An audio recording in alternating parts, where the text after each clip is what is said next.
Fox Sports. We are Fox Sports. We are Ohio. Ohio bragging rights on the line tonight.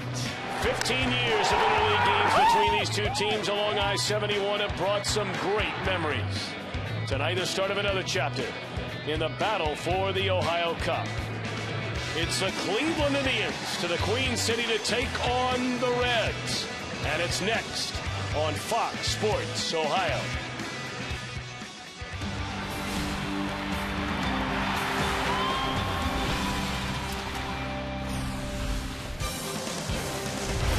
It is a beautiful summer night in downtown Cincinnati. Interleague play continues all over Major League Baseball tonight. And the battle indeed for the Ohio Cup. The Indians come south to take on the Cincinnati Reds. And hi again, everybody, alongside Chris Welsh. I'm Tom Brenneman. Welcome, as always, to Reds Baseball. Well, Chris, here we are. The Reds are 5 games over 500. The Indians are 5 games over 500. The Reds are tied for first. A Tribe, a half game back, should be a good series. Well, it really should be a good series. They're ball clubs that are a little bit different, though, when you start to dissect them. The Reds obviously have done it with a lot of pitching. You see the even records. The team batting averages are pretty close, and the runs per game are pretty close. But the team earned run averages right there, you see that the Reds are far superior, especially in the bullpen, over the Indians right now. We know how the Reds are getting the job done. The Indians are playing outstanding defense, are taking advantage of little things when they get a chance, and they've got a guy batting number 3 in the order with a lot of people thought he would be a good hitter. I don't think anybody thought he would be where he is right now. And Jason Kipnis, he was 3 for 4 against the Cardinals as they took 2 out of 3 against that St. Louis team over the weekend. And this guy is the real deal. Great combination of speed and power. He's going to be a 20-20 guy, no doubt. Some scouts will tell you he may even be a 30-30 guy. Meanwhile, the hottest hitter arguably in the Reds lineup right now is Todd Frazier. He had 7 runs batted in over the weekend against the Detroit Tigers. That's as many as the rest of the ball club had. So this guy has shown everybody around that he can hit a fastball. He can hit it a long, long way. He turned on a Verlander fastball the other night. I'll tell you what, he has shown himself to be maybe, if not an everyday player, certainly that is very, very valuable to this ball club. And I tell you what, one thing to keep an eye on, the Indians are a far better road team than they are a home team, but they're up against Johnny Cueto tonight. We'll talk about the Reds ace when we return.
and the accounts and descriptions of this game may not be disseminated without the express written consent of the Cincinnati Reds. Couldn't ask for a more beautiful night for baseball, and our weather is brought to you by Thompson Plumbing, Heating, Cooling, and Drain Cleaning. And here's Michelle Boudelet. It'll be a gorgeous night at the ballpark with clearing skies and lower humidity. 80 degrees by first pitch, mid-70s by the 7th inning stretch, upper 60s by the end of the game. Enjoy it. I'm Local 12 meteorologist Michelle Boudelet for Fox Sports Ohio. Michelle, thank you so much. Johnny Cueto coming off another outstanding outing, Mr. Welsh. Well, Johnny Cueto, when he gets it together, it is an outstanding outing. That was against the Pirates. That was the longest that he had gone into a ball game since May the 4th. He snapped a 2-game losing streak with that effort against the Pittsburgh team, and he's a guy that really refound his sinking fastball. He's going to need his changeup tonight. The Indians are going to run out a lot of left-handers in this lineup, and against left-handers, Johnny Cueto doesn't pitch nearly as well, but you see, it has been time to turn it around for Johnny. His first 7 starts, he was lights out. Last 5 starts, a little less than stellar, but still in all, he's the ace of the staff. A great guy to get this 3-game series going with. Well, he had 4 starts against Atlanta and Colorado, but back-to-back games, he's been mighty good in trying to keep that stream going here tonight with a drive in town. First pitch right around the corner on Fox Sports Ohio.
Ford F-150 Motor Trend Truck of the Year by Cincinnati USA. Let us be your travel guide to Cincinnati.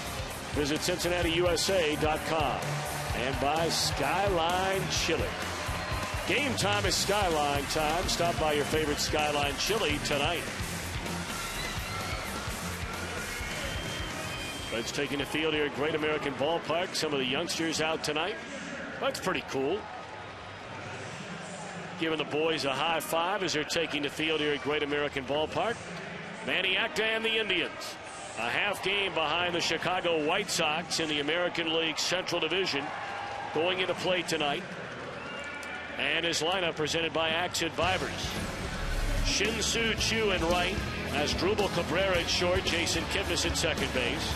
Carlos Santana, the catcher, the cleanup hitter. Michael Brantley red hot in center. Johnny Damon, they signed him in early May. Casey Kochman at first. Lonnie Chisenhall down at third. And Genmar Gomez on the mound.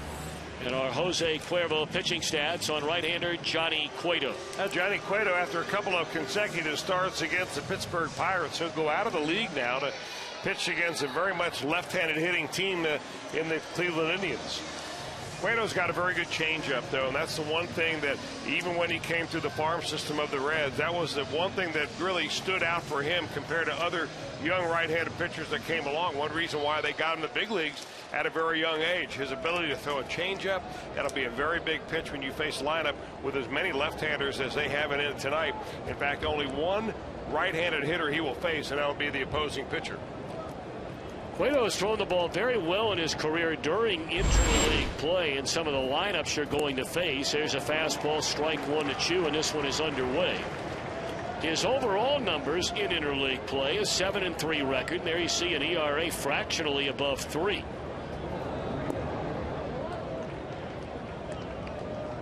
It's interesting to note that he has struggled more so against the American League clubs here at hitter-friendly Great American Ballpark than he has when going on the road. Off the outside corner, 2-1, and Chris, a big part of this Cleveland game plan, making the other pitchers work. They are among the major league leaders in walks drawn. Well, they are the major league leader, and they've got a team on base percentage up around 330, so they know how to work the pitcher. And, you know, there's no better example than the guy at the plate right here in Sin-Soo Choo. He was a guy when he first broke into the major leagues, more of a home run hitter. He'd pull the ball more, kind of gap to gap, but now he's been very patient, turning himself into a pretty fine leadoff hitter. That one hit down in the left field corner, and that is a fair ball up against the wall. So Choo, you saw his career numbers against the Reds. He has always hurt them badly, and that's a double to begin the game. That's a very patient and polished at bat.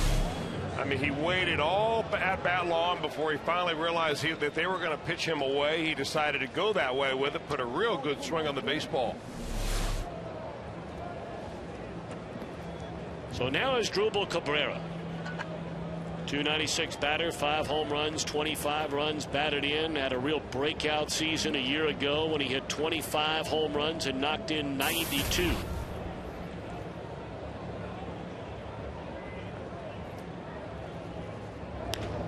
And this is what the Indians do so well. They don't hit a lot of home runs, so they're forced to play a lot of small ball. And an excellent job by Cabrera advancing Choo down to third. We look at the Reds defensively, presented by Ford. Still another day, and it's been better than a week since Drew Stubbs has played. Heisey again in center, Valdez and out at short. The Reds have 4 or 5 players that have been hit with a flu bug. Zach Cozart being one of them. And a battery of Johnny Cueto and Ryan Hannigan.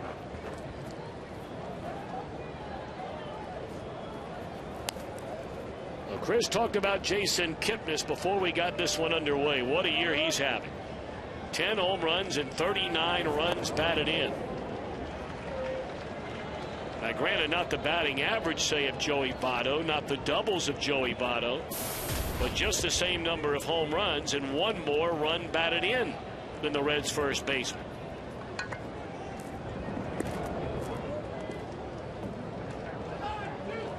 He just turned 25 years old. Jason Kipnis did a couple of months ago. Drafted out of Arizona State as an outfielder. They've converted him to second base, but his offense has planted him right in the middle of this lineup. His second year in the major leagues. 2-1. Kipnis made his major league debut last July. He initially struggled, then really took off. Hit .350 during the month of August. And nearly 50% of his hits last year were for extra bases. 2-1. Fouled off out of play. Well, obviously, the way that Johnny Cueto has pitched this ball club so far, and you can see the game plan is beginning to take shape. First 3 batters, in fact, the first 8 batters all left-handed. He's going to stay away from him. He's going to make these guys hit the ball the other way, and Kipnis is going to have to negotiate that outer part of the plate. If he comes in, probably more or less for show. Base hit into left field, and the Indians have a 1-0 first inning lead. RBI number 40 on the year for Kipnis. Well, that was a slider that Ryan Hannigan wanted in.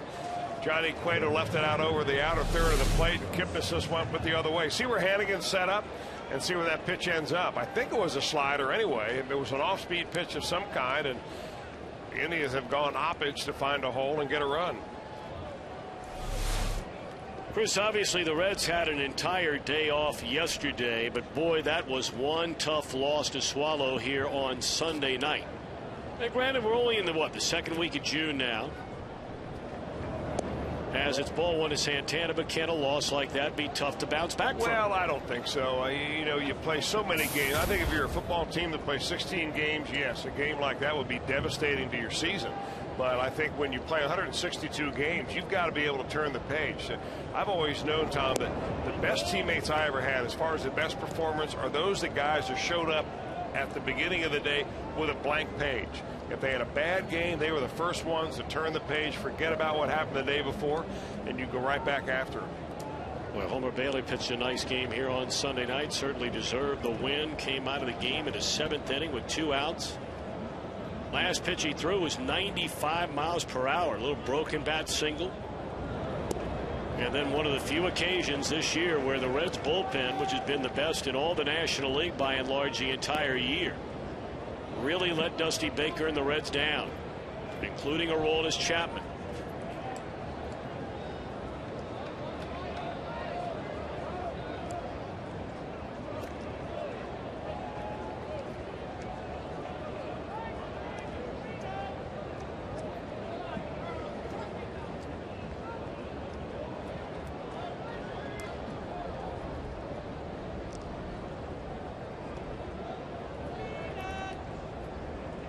Kipnis over at first. Very short lead held on by Votto, and that one is taken low and away. 3-1, and you're getting a look already at these Indians.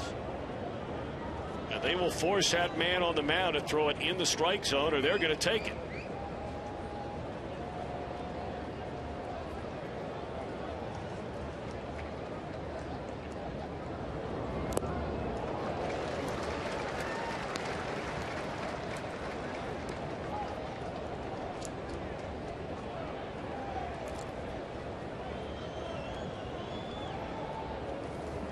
Santana had a huge season a year ago. Low batting average.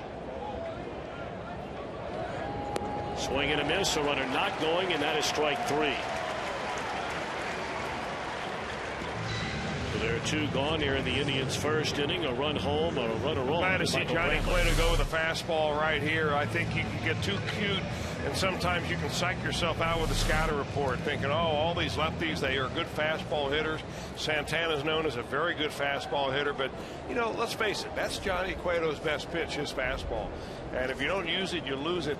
And I think that you've got to go out and establish that early in the ball game to let them know what's coming.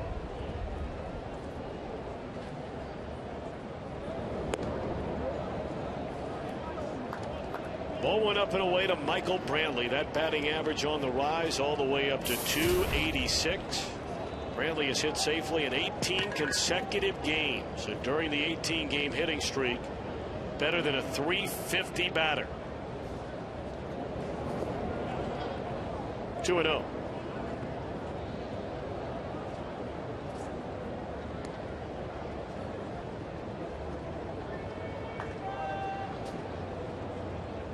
Not a lot of power. Pretty good speed. Brantley has a very good contact hitter, and you see the numbers he's put up during that hitting streak. Got a couple of guys in his lineup that are seeing the ball real big right now, Brantley being one of them.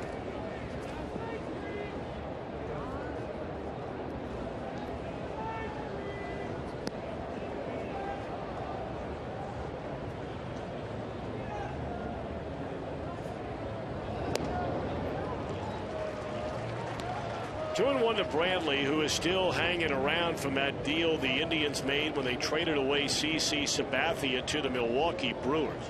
I mean, by and large, that trade has just been a disaster for Cleveland. But Brantley is healthy right now and playing quite well. Phillips plays to first, inning over. Leadoff double by Chu. A single by Kipnis puts Cleveland in front, 1-0.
Dusty Baker's lineup presented by AXA Advisors.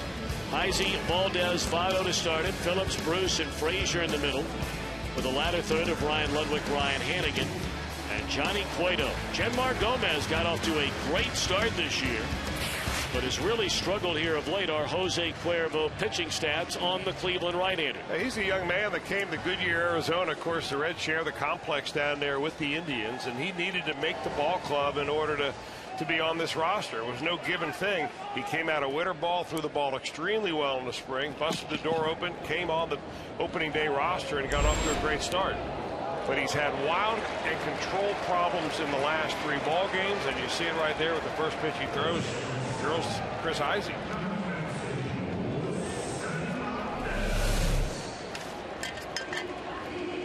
You know, he did get a win his last time out. Gomez did. He only pitched 5 innings, gave up 6 runs, and got the win. That was when he was supported by a ton of runs. His offensive counterparts as they beat the Tigers. But over his last 3 outings, he has given up at least 5 runs in each one of those starts. It might be a good guy tonight for the Reds to make sure that they get a pitch in the strike zone to hit, because lately he's been giving it up. Valdez looks at a strike.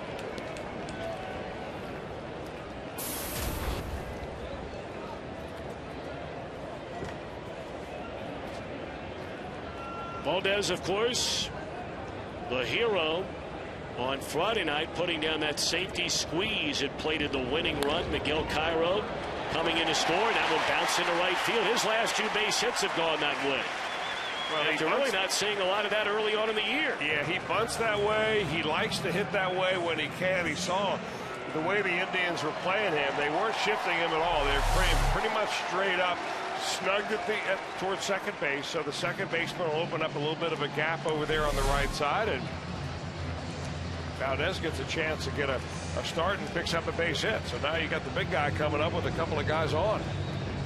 What a homestand it has been for Joey Votto. What a season it's been for Votto. 10 of 24 during the homestand against the Pirates and the Tigers, with a home run and 5 runs batted in. Votto leading the National League hitting with runners in scoring position, a .413 batter. All 1 up and away. Also leads the league in doubles, walks, intentional walks, extra base hits, on base percentage, and slugging percentage.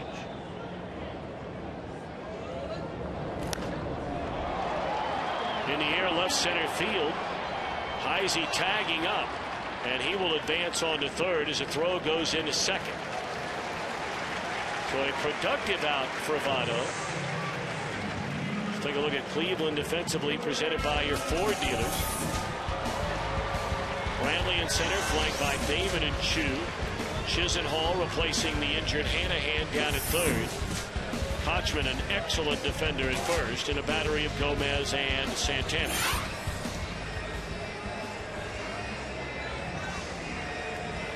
Indians had a revolving door out there in left field really over the last couple of years. So they took a flyer on Johnny Damon. Signed him in mid-April. Came up with a club in early May. Ball 1 to Phillips.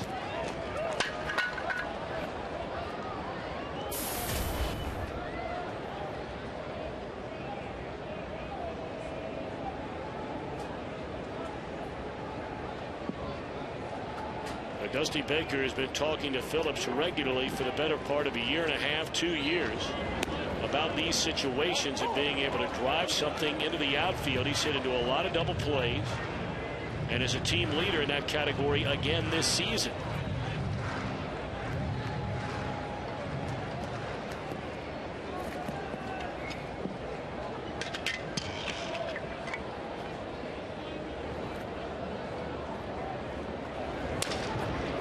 This is a double play ball here. We just finished talking about it, and the inning is over. End of 1. Cleveland 1, the Reds nothing.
When you lose by 1 run, that's one thing I really don't like. I'd rather get blown out or get no hit or something like that instead of losing by 1 run, because 1 run, it really sucks because you always have the what if factor. So all you can really do is just go out there and just compete.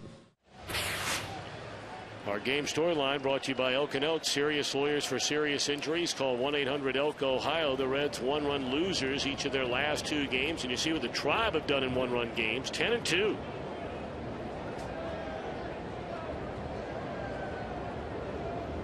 Well, here's Johnny Damon. In there, strike.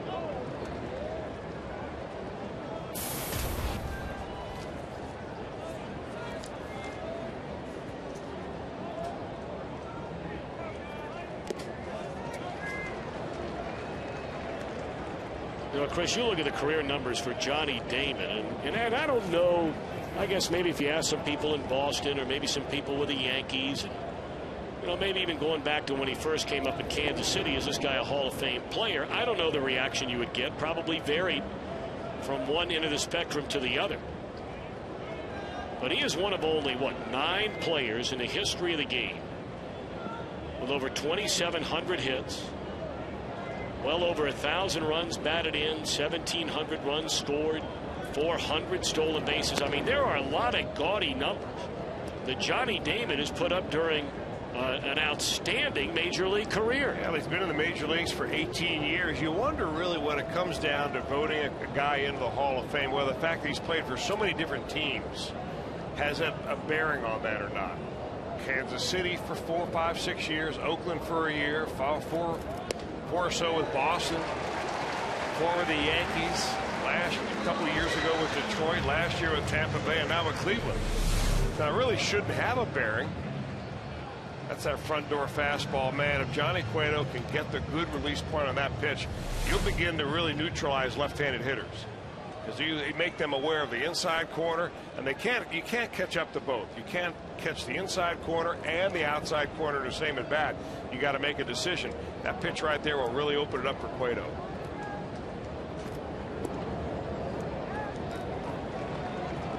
First baseman Casey Kochman, 219 batter, 4 home runs and 22 runs batted in. Let's go back to Damon for a minute. You know, he's only been an all-star twice, so that's the one thing that would be thinking that would really work against him as far as a Hall of Fame balloting. I mean, he's been around a long time. That by itself is a tough thing to do, to play in the major leagues for 18 years. You have a lot of respect for somebody who can do that, and in some high-profile cities like New York and Boston. But when you're only an all-star twice, you never really dominated much during your career. Sinking liner and able to stay with it and make a nice catch. That was a battle all the way between the sink on the ball and the sun, going from sun to shade, and Heisey able to handle it.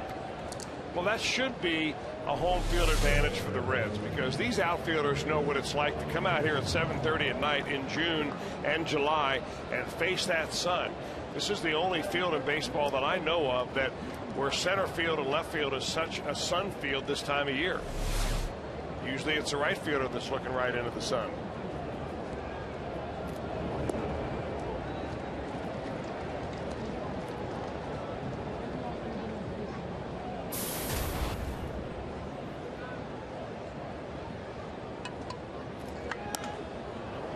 Into center field, and that's a 2-out single by Lonnie Chisenhall, the third baseman. That's only his 8th hit since being up from AAA Columbus in now 35 at bat. So the pitcher Gomez will bat for the first time this year. That's a big hit right there by the number 8 hitter, just because you get the pitcher to the plate. I mean, say, well, you know, 2-out singles, they don't hurt you, don't worry about it. Pitching coaches will tell you that all the time when you're a pitcher, but when you're the number 8 hitter and you get this guy to the plate instead, now you start the next inning with a leadoff guy instead of having a pitcher coming up first. Somebody forgot to tell Mr. Gomez there's 3 outs in it.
field advantage in the World Series.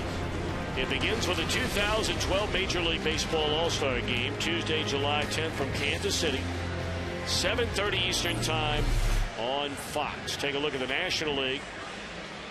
Ballot leaders so far, Joey Votto, only one player in the league, that's Matt Kemp, has more votes than Votto's 2.1 million. And Brandon Phillips still right on the heels of Dan Uggla at the second base position, as Jay Bruce, with the Reds down 1-0, leads off the Reds' second inning. Big shift put on defensively by the Indians. And Bruce hits a lazy pop-up in a shallow left field. And this will easily be the first out of the inning. Now the Reds, if they're going to be successful against Jeanmar Gomez, they're going to have to figure out a way to hit the ball the other way. Let it travel deep in the hitting zone and strike it to left field if you're a left-handed hitter. If you're a right-hander, he's more of a guy that's going to just pound you inside with sinkers. He's going to try to get you to top the ball. He throws more sliders and changeups to right-handers overall, but there's not a lot of mystery to him. He just has some movement on the fastball and needs to keep it down. 3 of the last 4 hits for Todd Frazier that produced a run batted in that either tied the game or gave the Reds a lead. Sunday had the 4 RBIs. That's a career high. Breaking ball in there, a strike. Frazier's numbers really continue to get very impressively better and better and better. That average up to 275. And the production, talking about 18 extra base hits, 22 runs batted in. Well, what Todd has shown everybody who cares to look is that he can hit a fastball. There's just no question about that.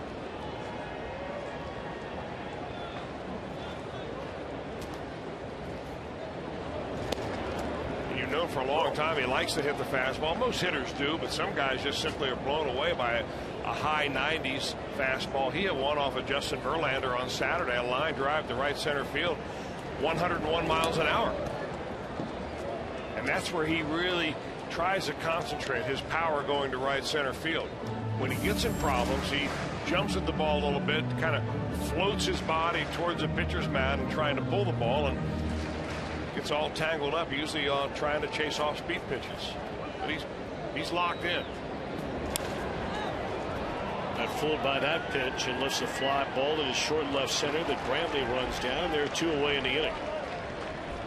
Well, they know he's a fastball hitter. They're not going to give him too many on Armazda pitch by pitch. First pitch, breaking ball right there on the corner. And then he does miss a breaking ball again, but he's going to stay outside this time with a fastball that kind of backdoors him. A little breaking ball to dirt, but you see they're staying away from Todd Frazier. A changeup down gets him out in front, and an easy fly ball for a couple easy fly ball outs here in the inning. 2 away for Ryan Ludwig. Reds down 1-0. Indians scored in the first inning on a leadoff double by Chu. Ground ball got him to third, and he scored on a single by Jason Kipnis.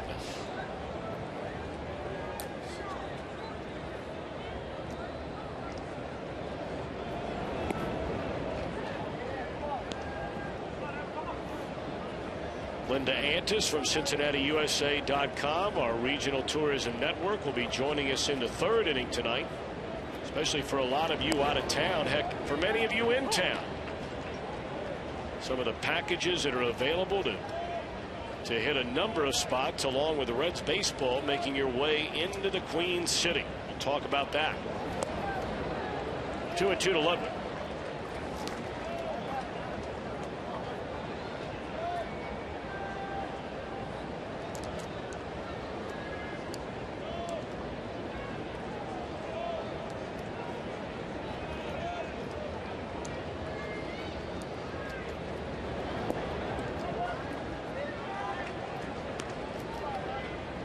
Pirates not fooling around in Baltimore. The Orioles and the Pirates, 2 of the hottest teams in all of baseball.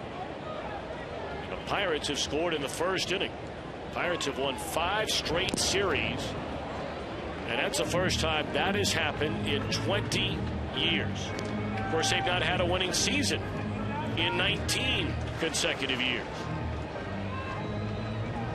And yet the Reds had a 3.5 game lead in the National League Central. Pirates have now tied the division.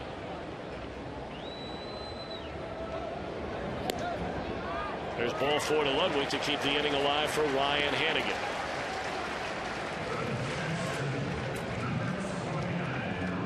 Now, Chris, we saw that Pirate team in here last week. The thing that's just amazing is when you consider they have scored the fewest number of runs of all teams in Major League Baseball. They have still not scored 200 runs this year. Well, they've made the most of the runs that they've gotten. They've got very good bullpen work, much like the Reds. And, you know, when you turn it over to the Pirates bullpen at the end of the game, it used to be that you could blow that bullpen up and score a lot of runs. Not so for Clint Hurdle and his group this year. That's been big. And I think also the fact that Clint Hurdle has that team believing in itself. And when you look up and you're in the middle of June and normally a Pirates team is, you know, a good ways behind by now, and he continues to tell his ball club, hey, we're in it. We're every bit as good as the Reds. We're as good as the Cardinals. We're as good as the Brewers. Take a look around the division, and they begin to believe it. Those young players that they've acquired over the last few years have turned into some pretty good ball players. Well, you know, to go along with that, even some of the starting pitching has been very, very good. They brought in A.J. Burnett. They brought in Eric Bedard. We saw Burnett really outside of 2 terrible starts this year. He has been very good for the Pirates. We know about James McDonald. 1-1 on Hannigan. Fastball away, 2 balls and a strike. Gomez, you may remember, was suspended earlier this year for 5 games. That was part of the benches clearing brawl, 2 of them, in fact. The Indians have had this year against their division rivals, the Kansas City Royals.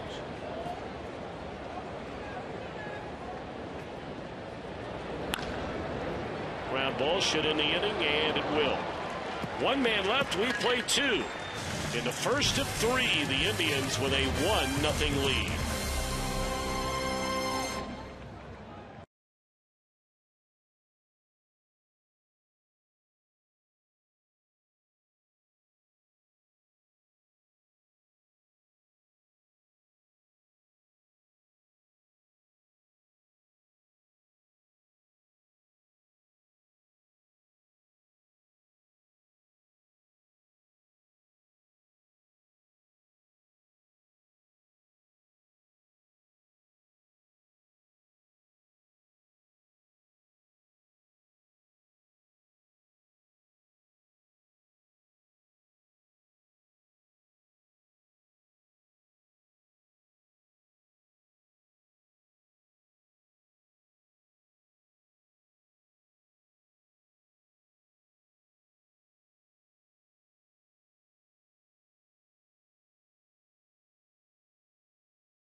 Watch yourself. There you dress you up a little bit here. Tonight's Ohio Lottery Mega Millions jackpot now worth $30 million. A drawing comes your way at 11 o'clock tonight. Well, it wouldn't be a Reds-Indians game without having our dear friend Linda Antis from CincinnatiUSA.com. They're our proud sponsor of the Reds Caravan each and every year, and a great sponsor of Reds baseball here on Fox Sports Ohio. Nice to see you. Good to see you. Good to be here. Thank you very much. Love being your guest. See, you're not an Ohio ambassador. You are Cincinnati, USA. Therefore, the red is perfect for tonight. It is. It's perfectly perfect. What do you think of Mr. Welsh before we get any further in that bow tie? Don't you think that is a very dapper look for a fellow like him? It's an incredibly dapper look. In fact, you both look thank you. very I just natty. He looked particularly nice. Yes. Linda, I've been trying to get Tom to wear a bow tie on Tuesdays for a long time. Maybe you can help me convince him. Okay, let's do it. All right, well, we're going to work on it. Maybe Bowtie Tuesday for CincinnatiUSA.com. What do you think about that I idea? think it works. Tom Brenneman could be your poster child for that. Well, we got to get Jim Day on board because we know a big part of CincinnatiUSA.com is where is Jim Day in Cincinnati. Of course, Jim visits area attractions and shows you why Lonely Planet Travel Guide named Cincinnati, USA one of the top 3 U.S. travel destinations for 2012. And Linda, I can't imagine there's any better pub than that for Cincinnati, USA. That is wonderful, isn't it? We're so excited and so proud of that. And, you know, really think about it. When you have a moment, when you're not working, both of you, I'm sure you've seen all the energy and excitement right outside the ballpark, all the things in Fountain Square, right across the river in Newport on the Levee. The Lonely Planet folks recognize that we have all this energy going on and that we are, as they said, a worthy weekend getaway. But now they're even adding more and more things to this list. They've sent us an update. Linda, as you know, I am Cincinnati's, if not #1 fan, then I'm 1A. I don't know who would be more of a fan of this city than I am, and I'm not patting myself on the back. It's my hometown. I'm amazed at everything going on in this town, not only on the banks, but up Vine Street, and over the Rhine, everywhere all over downtown. I know New York Times paper mentioned that Cincinnati's downtown, the revitalization of this city is just extraordinary. Some of the things that you all have going on for this summer, there is lots happening. That's right. That's right.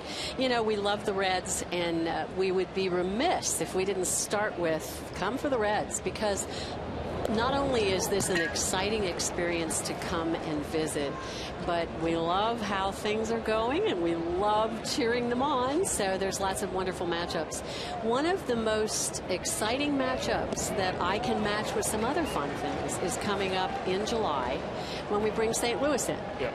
And it happens to be on the bookend, the back end of the largest international event we've ever had in this region, and that's called the World Choir Games. Yeah. Only North American city, if I'm not mistaken, that has ever hosted the World Choir Games. That will be Cincinnati in July. That's right. It's such an interesting event. There will be 300+ choirs coming from 60 countries around the world.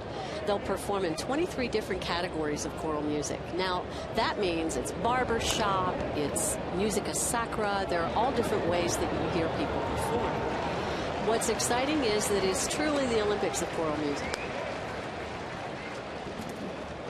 A lot of people have asked me, Linda, is this something they can buy tickets for and come down and actually listen to some of these choirs perform? I would imagine the answer is absolutely. Absolutely it is. In fact, it's a 2-week event, and it has 2 separate weeks. So the first week, which begins on July 4th, will open with an Olympic-style opening concert. So you can buy tickets to that at 2012worldchoirgames.com. That's the website. If you are a resident here and you want to buy tickets, you can buy them there. You can also buy tickets to see the individual choral groups compete. Then there are things called celebration concerts. So there's 3 types of ways that you can buy tickets. 2012worldchoirgames.com is the place to buy tickets. Now, if you're an out-of-town visitor, which is who I also want to talk to, I want to talk to the people who are watching from around the state and in the states that neighbor in Reds country. Come in, because this is a once-in-a-lifetime experience. You can not only see this once-in-a-lifetime World Choir Games event, but we have all new features at all your favorite family attractions. Mm-hmm. The zoo, the aquarium, the museum center. So are those the things, Linda, that you will be recommending to those participants? I mean, the participants of the World Choir Games coming in from all over the world, and they're going to want to do something other than only sing. They're here to sing, obviously, but in their free time, what are you going to recommend to them to go see here so they get a real flavor of Cincinnati? Absolutely. Well, we'll recommend, of course, that Reds game. Stay a little longer, guys, before you go back home. But we're also going to talk about the Museum Center, the brand new Pompeii exhibit. Mm-hmm. You know, there will be people here from other countries who will appreciate that special exhibition, as well as the 3 wonderful museums in the OmniMax Theater. We'll talk about our favorite zoo, the Cincinnati Zoo and Botanical Garden, and we'll have our new Cat Canyon feature. And then, of course, there's the Newport Aquarium right across the river in the Newport on the Levee area, which is a whole destination lifestyle center in and of itself. And then if they want to wander around and see the beautiful things, Fountain Square, hang out, try the new restaurants, come to the banks, the new riverfront park. There's just so many things to do. They really need to be here for about a month, don't you think? I'm all for that. I'd love to just stay home for a month. Absolutely. That one ripped down the right field line, and that is a foul ball. So I got to tell you, you mentioned Newport on the Levee. Now, you know, when you have little kids at home, I got an 8-year-old and a 7-year-old, you know, you're always finding different things. All right, we've been in the museums and, you know, all that kind of thing. The bowling lanes over there are unbelievable. Yes, you ever been over there? Absolutely, Star Lanes. In fact, our friend Jim Day was at Newport on the Levee. Was he really? And he was in the Star Lanes. So it's truly a boutique bowling alley. That is one of the coolest places I've ever been. I mean, for kids, you know, when it's their turn to come up, you don't wait around for like the bumpers on their lane or whatever. When it's their turn, it automatically pops up, and then when the adults are going to bowl, some of us probably need the bumpers, but then they go right back down. That's right. I think it's a really cool place. It is. I didn't mean to interrupt you. I know you have a lot of other things going on. He gets excited about wonderful. when the bumpers come up. I am. But Newport on the Levee and Star Lanes is really a wonderful attraction, along with the aquarium. All right, we're going to stick around one more half inning. Is that okay by you? That's wonderful. Oh, sounds good.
Thanks to PNC Bank, the Reds and the Twins. 513-381-REDS, or visit Reds.com, or better yet, if you book a hotel room at CincinnatiUSA.com, you get half price off of Reds tickets. Absolutely. That is our premier package, our travel package of the year, every year. And people call and say, when are you going to put it up there? So yes, half price Reds tickets when you book your hotel room. But what's really also fun, Tom, is that we have all these other wonderful family attractions I mentioned that have new features this year. And that's important. You know, people are loyal visitors. They come back year after year to our region. Johnny Cueto with a base hit in the right field. Nice little shot here in the first. You like when those Reds get hits, don't yes, you, Linda? we do. We do. When I hear you giggling, I know the Reds have got a rally going. Yes, good. And then we can also add on Cincinnati Zoo package, the aquarium package, because Mighty Mike, the largest gator outside of Florida, is back at the Newport Aquarium. I'm sure the kids would love that. Oh, yeah. And then BB Riverboats has a special package this year. You know we love our riverboats. We can see them streaming along here as the game's going on. And you can do lunch, dinner, or excursion cruise. Macy's Music Festival, this 50th anniversary, and that's right after the World Choir Games at the end of July. 50 years. Yeah, wow. That is. It's been a great event for a long time. Wonderful jazz fest and R&B, and it's a real favorite. And people come from all over this country for that event, and we have a special package. Chris Heisey, the batter, leadoff man aboard. Reds down 1-0, and that one gets away. And Cueto's going to easily advance on to second base. So we got all this going on, and again, Linda, one more time before we let you get going. If you want tickets to the World Choir Games, 2012 World Choir Games.com. All right. That's tickets. They can't buy those from you. Oh, yes, they can. Okay, all right. If they book the hotel, they can still get them from you and everything. You bet. All right. Opening and closing weekends. The ceremonies on opening and closing weekends. The major choral competition and the celebration concerts. You can actually make a week out of it. Book your hotel room and you get special price on those celebration concerts. And again, a reminder, if you didn't hear us earlier, if you book your hotel at CincinnatiUSA.com, half-price Reds tickets. I mean, I don't know how you beat that anywhere if you're a family coming in from West Virginia, Kentucky, Northern Ohio, Indiana, wherever you're coming from, Tennessee. It's a pretty good deal. And we're talking about good seats. We're not talking about sitting way up, you know, as far away from the field as you can get. We're talking about half price of good seats, right? Yes, you have your selection. You actually select your own seat. I don't know how it does get any better than that. Well, Linda, we can't thank you enough for everything you're doing with us at Fox Sports Ohio. Everything with the Reds. I mean, you know, the caravan was dormant for so many years. And, Chris, you go every year. I go every year. That is just a spectacular 4 days for everybody involved and for this franchise. And it wouldn't be possible without CincinnatiUSA.com, and for all the great things you're doing in this city. We cannot thank you enough. Well, thank you, and the Reds are a big part of it, as you all know, and we love being part of it. Well, that's a hot smash by Heisey, and what a nice play by Cabrera. Linda, all the best.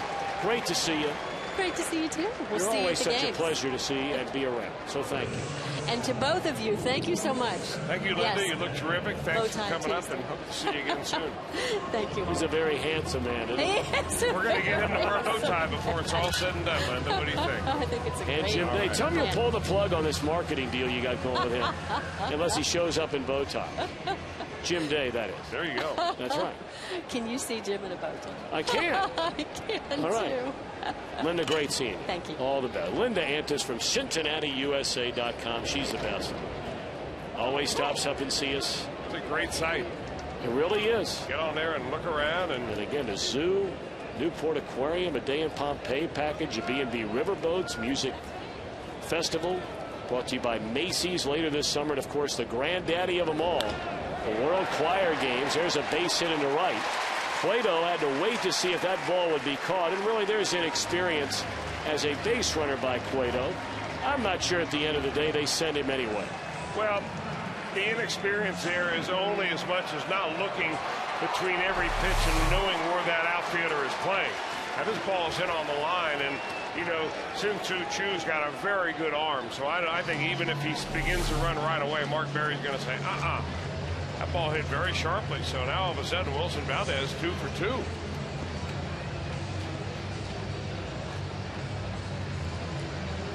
I guess the crime in this inning, if there is one, at least the disappointment is that the inability of the Reds to be able to advance a base runner from second to third with nobody out. Maybe Joey Votto can do something about that, and it won't make any difference. And some of those little things have really hurt the Reds here of late. They played a lot of one-run games. The inability to move a runner over after a leadoff double or a single and a wild pitch, whatever the case may be. We saw it in that final game of the Pirates series when Votto led off with a double. Brandon Phillips could not advance him, and he wound up being stranded at second when the game came to an end.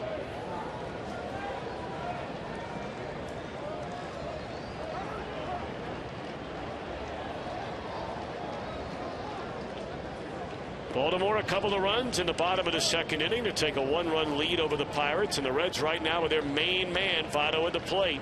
Yeah, he's going to get a changeup. At least that's what it looked like on the last pitch. You see the grip in Gomez's hand right there. You've got that advantage of being able to kind of tell ahead of time what he's going to throw, at least difference between fastball and changeup. If you look into that glove of his from the center field camera, you see him kind of hold that ball with making an okay sign. That changeup is on the way. And here it comes again. And again, it's in the dirt. Quick throw down, and it's into right field. That'll bring in the tying run as Cueto scores, and Valdez on to second base.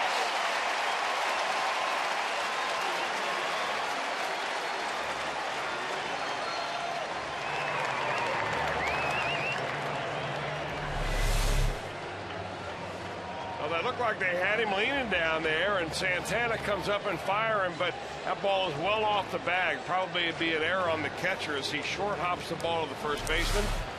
And the Reds will pick at least one, but still another now in scoring position. It is indeed an error on Santana. Now Votto flied out to left center field his first time up. With a 2-1 count. And you really wonder, Chris, at this stage of the ball game, it's so early. But if you're the opposition right now with a base open, are you ever going to give Votto a pitch to hit? Well, I wouldn't. I mean, the Reds, more than maybe any other team out there, are a ball club that has one main guy in the middle. Now, a lot of teams have maybe two, maybe three, that you kind of pick your poison. But right now, until somebody really steps up in that number 4 slot and gets hot, Votto's the man. I mean, he has been so hot that I think you're playing with poison when you're pitching to Joey Votto right here. The more pitches he sees, the better he gets. 3-2 on Votto. Go ahead run out there at second base. And a roller. That is a fair ball. Fooled him there with another off-speed pitch. And there are 2 out in the inning with Valdez advancing on to third. And here comes Phillip. And what do I know? But I mean, the fact remains, Tom, that there are some managers that will say, there's one guy over there that I'm not going to allow me to have been beaten by. And obviously he's Votto on this ball club. Other managers saying, you know what? If I make the right pitch and my guy goes through the right sequence of pitches, I'll take my chances. And you can see which way Manny Acta decided to play it.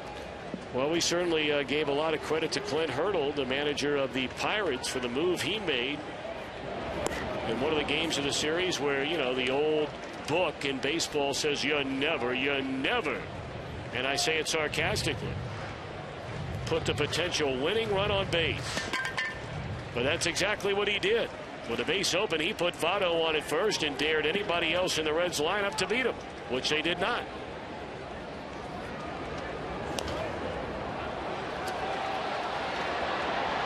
That'll be the final out of the inning on a roller to the pitcher.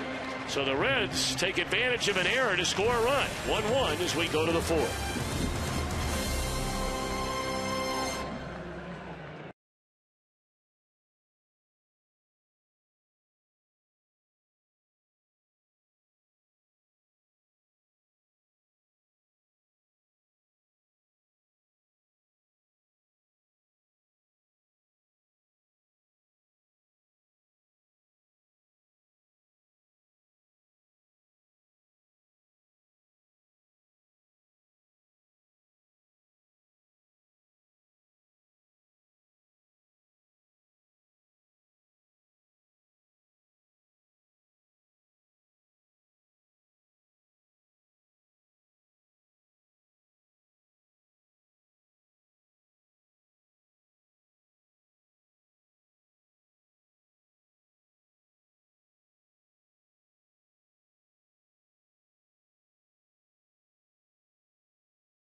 Friday, June 22nd here at Great American Ballpark. The Reds and the Twins, and of course stay around for a question and answer with Hall of Fame inductee Sean Casey, plus a post-game fireworks show featuring a Hall of Fame summer soundtrack thanks to Jeff Weiler.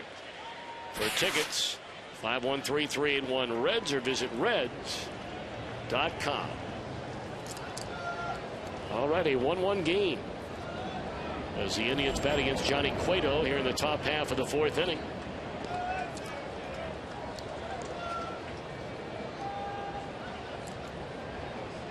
Cueto coming off his most impressive inning of the night, 1-2-3 against the top of the order in the Cleveland third. So it's 4, 5, and 6. Santana, Brantley, and Damon.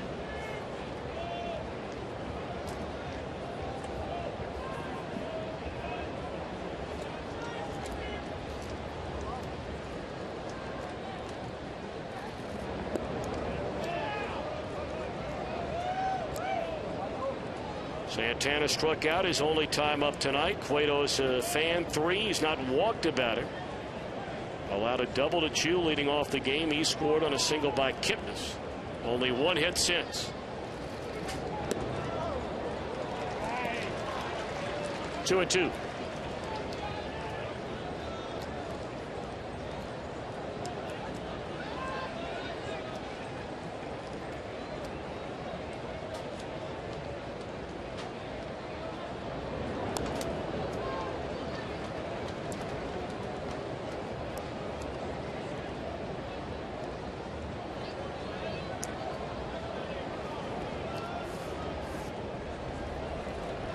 The Indians last year won more games against the Reds than they did in the previous 3 seasons combined. They beat them 5 out of 6. There's strike 3 to Santana. The Reds through 2008, 2009, and 2010 beat the Indians 13 out of 18. Now, finally, Johnny Cueto, after the first inning of kind of experimenting with a lot of off-speed pitches, has really gone more to primarily fastballs, and he's challenged the hitters. That was that good inside fastball we talked about, same one he threw to Johnny Damon to strike him out in the second inning.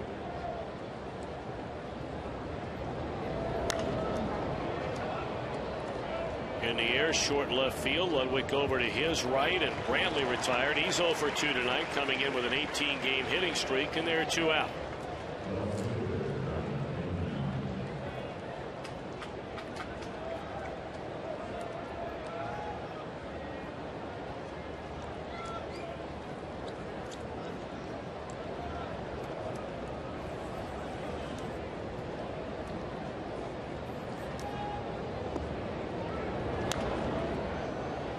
Damon down a strike.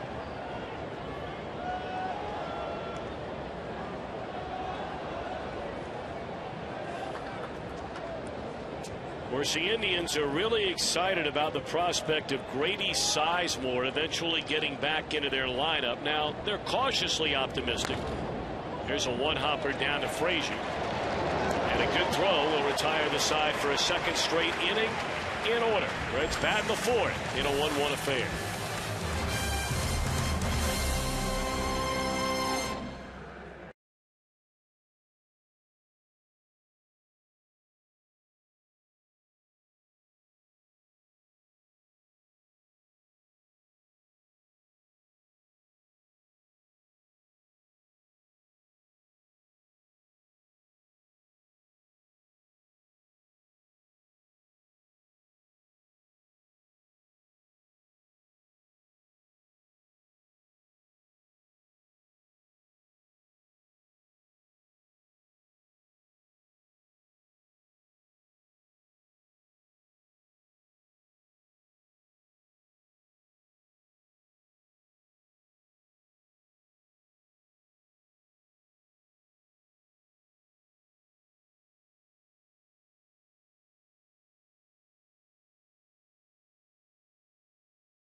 back.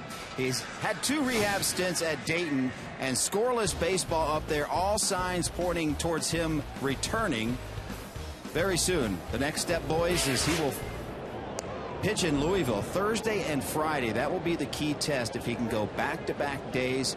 He says he's very close, and this Reds team, when you look at it, with Aroldis Chapman being the closer, if Sean Marshall was your setup guy, they truly right now don't have a left-handed specialist, and against a team like Cleveland with so many left-handed batters, you need a guy like Bill Bray, and hopefully he's back sooner than later.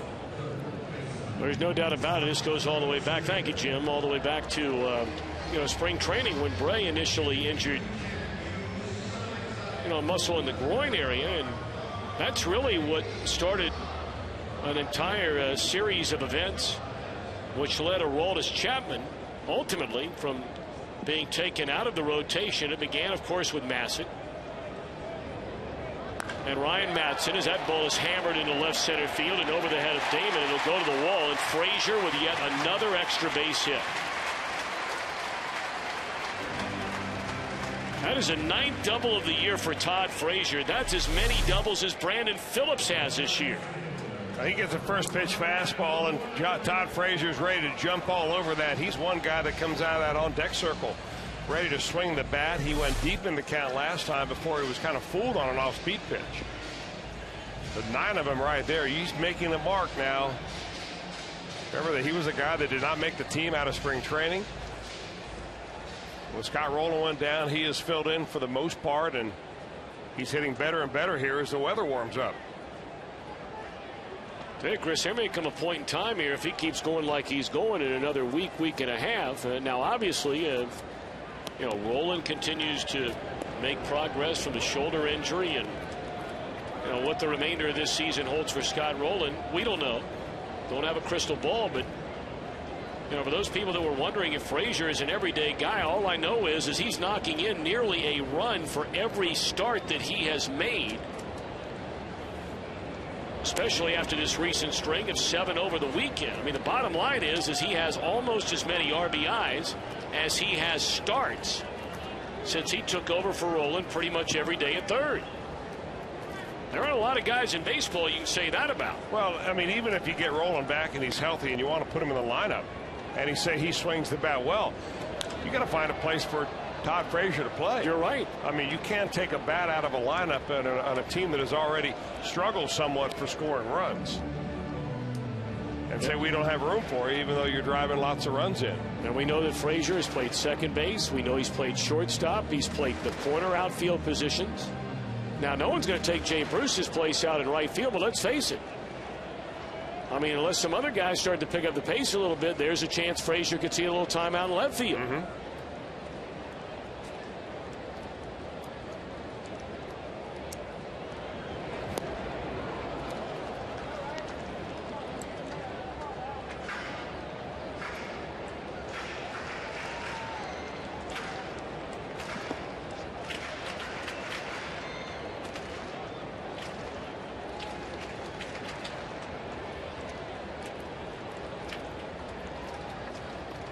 To the count on Ryan Ludwig. That's a go-ahead run out there at second base with 1 out here in the bottom of the 4th inning.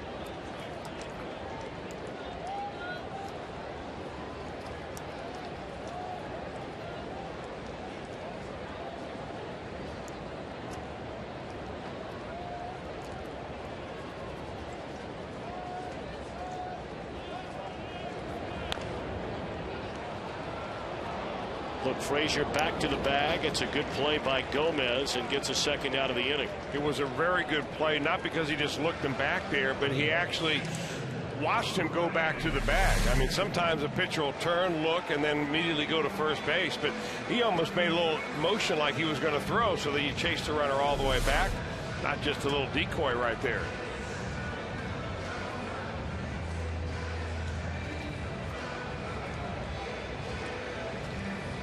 Well, now let's see if Ryan Hannigan gets anything to hit. Well, the go-ahead run at second. Hannigan, the number 8 batter in the lineup, and a base is open. Nope, they're going to intentionally walk.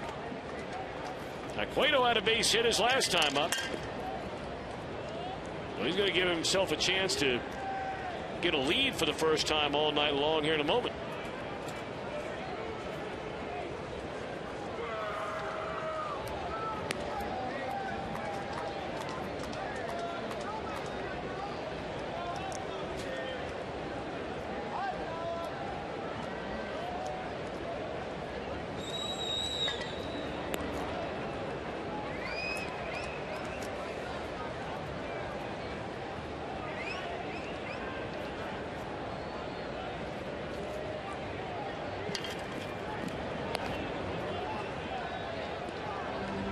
So Hannigan will flip the bat to the bat boy and take first base right now on FoxSportsOhio.com. What an unbelievable story. Kent State University headed to the College World Series after beating Oregon in the regionals over the weekend, and how McCoy says the Reds players have differing views on whether interleague play is actually a good thing.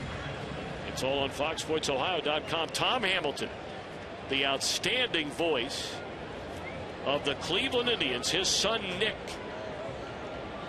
is a regular in the everyday lineup at Kent State. Hit over 350 this year. And Tom took the weekend off, flew all the way out to Oregon, and watched Kent State, his son's team, stun the Ducks, and now they go to Omaha. What a great story. It is a great story. They've had a pretty good team up there for several years Yes, now. they have. Kind of under the radar.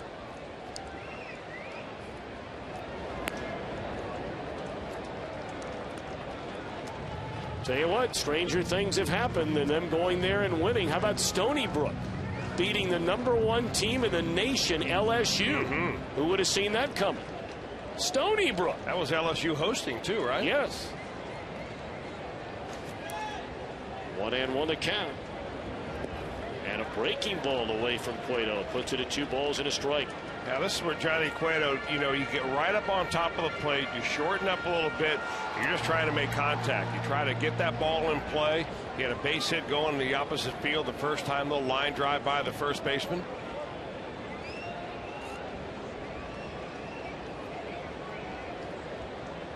He's worked hard on his hitting.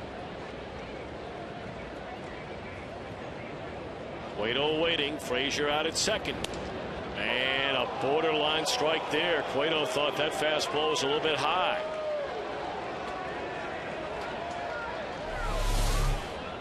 Well, the halfway point between the shoulders and the belt is the upper end of the strike zone, and that ball, well, our Fox track says it's a strike. If it touches that little box, it's a strike, but borderline at the top end. Ball 3.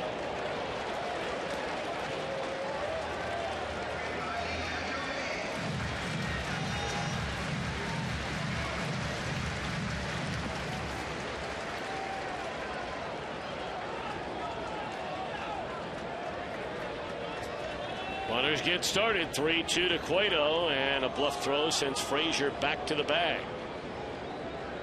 Well, Chris, we've seen a lot of breaking balls from Gomez in this at bat to Cueto. Is this a guaranteed 3-2 heater? It's a guarantee. Last 2 pitches have been heaters. He's guaranteed to get one right here.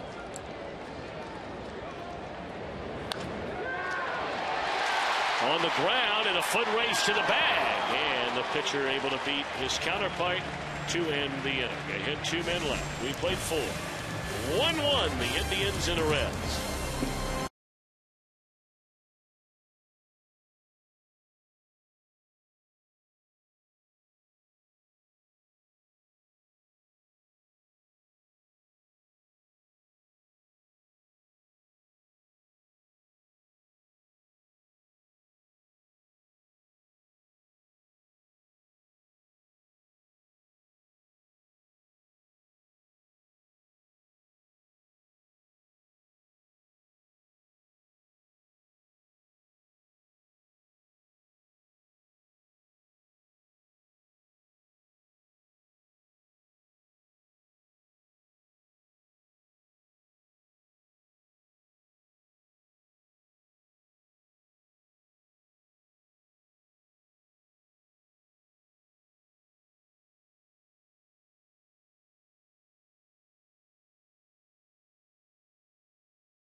Just together with the food service industry for over 30 years.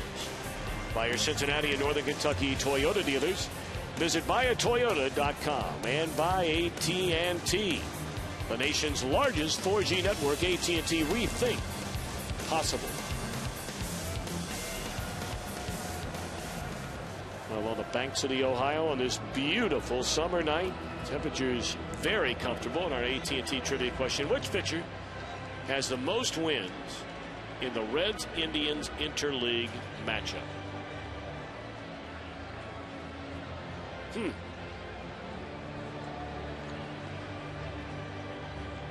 He pitched for both teams. His hint number 1. I got it. Hint number 2, he hit a home run, right? In one of the matchups. Is that hint number 2? Or do we have any other hints down in the truck tonight? Okay. Josh Hall, our producer, and Brian Hunterman, our director. He was born in Dayton, Ohio. I have a feeling I know who this is as well. He broke in initially with neither team, if I remember correctly, right? Is his dad a plumber? That I don't know. I couldn't tell you that. Lives out in Arizona now, doesn't he? Or is he back in Ohio? I think he's out in Arizona. Used to work out in the off season by climbing Camelback Mountain every day. And that is a good workout. And that's another hint. Well, they're just lined up.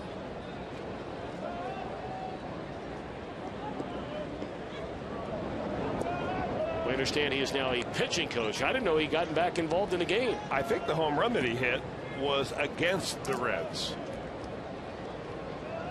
Okay. Well, it's 1-1 here tonight. It's 7, 8, and 9 in the batting order against Cueto, who's retired the last 7. And a jam shot pop-up that Frazier will handle to begin the 5th.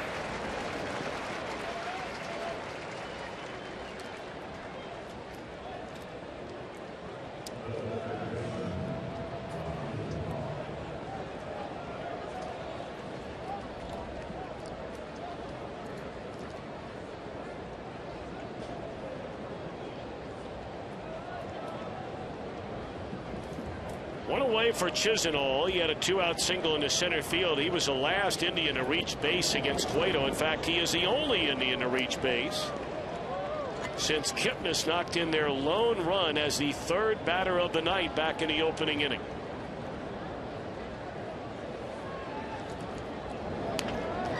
Pulled foul. Chisenhall went into spring training in a battle for third base with Jack Hanahan. Hanahan won the job.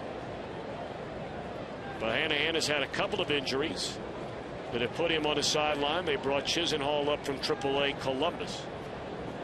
And he's been getting as a left-handed batting a large majority of the regular playing time at third base. Strike 3 called. And there's that pitch you talked about very early on, Chris, when he got Johnny Damon in the 2nd inning. Well, not only does he get a strikeout out of it, number 5 on the game, but this pitch, there are not all that many right-handers that can throw it. And what it takes to throw that ball is really good alignment as a pitcher. You've got to be able to step directly towards your target. If you throw across your body at all, you're not going to be able to get that comeback action on that fastball that Cueto has. How are you holding the ball to make it It's move essentially that way? a 2-seam fastball, but it's not only the way you hold it, it's how you clear your hips when you throw it. And Johnny Cueto, who, when he first came up, he was one of these guys that threw across his body a lot, and it helped his slider, but his fastball would cut, meaning it would run into a left-handed hitter rather than kind of come back a little bit like a screwball. Now he's going to straighten that out over the years, and he gets way out over his front leg very nicely, and he just got a really fine delivery.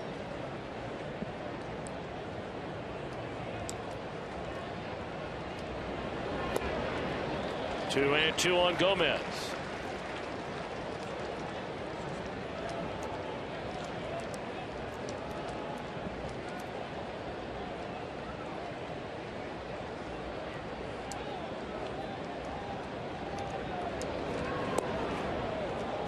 I guess I should clarify one thing. Being able to throw that front door fastball like Johnny Cueto has nothing to do with that big torso turn that you see. You can have a much more conventional looking delivery and still throw that pitch. He has just gotten into the habit of doing that. It feels comfortable. It keeps himself closed until the very end. It slows his pace down a little bit. The reason that Cueto eventually did that anyway is he was working out, and he and Brian Price are working on him trying to stay closed a little bit more, not flying open like so many pitchers do when they go into a bad streak. And he started messing around with that in the bullpen, and it felt good.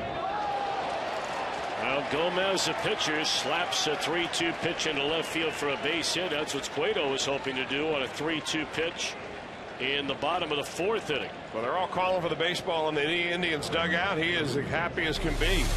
Young man from Caracas, Venezuela, gets his first major league hit. And a line drive off a real good pitcher. You remember that for a long time.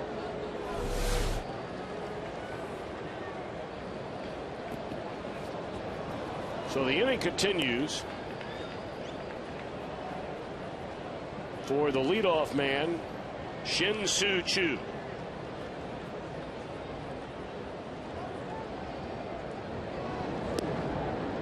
That one misses in. Ball 1. Choo led off the game with a double into left field and scored the only Indians run on a single by Kipnis. Reds tied the game on a couple of base hits and then on an attempted pickoff throw by the catcher Santana. Down to first base trying to get Wilson Valdez. He threw the ball down the right field line. And that enabled the runner at third, Johnny Cueto, led off the inning with a base hit to tie the game.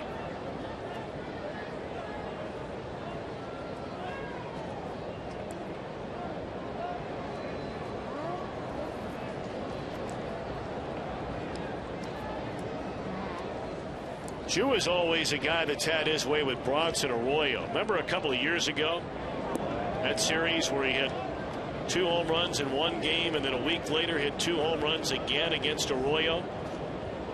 They're still waiting on that Choo to show up again for the Indians. He's had a decent year. And he's always had a pretty good batting average, but he hasn't had the kind of power numbers that they thought he would. He's had 22 home runs in 2010. Of course, he was injured last year and dropped off significantly there. Only had 8 bombs last year. Had 20 home runs in 09 too. So he can hit them, but you know, now that they put him in the leadoff spot, he's really adapted his batting style. Sees a lot of pitches and gets on base a lot too. His on base percentage is .370, which is way up there.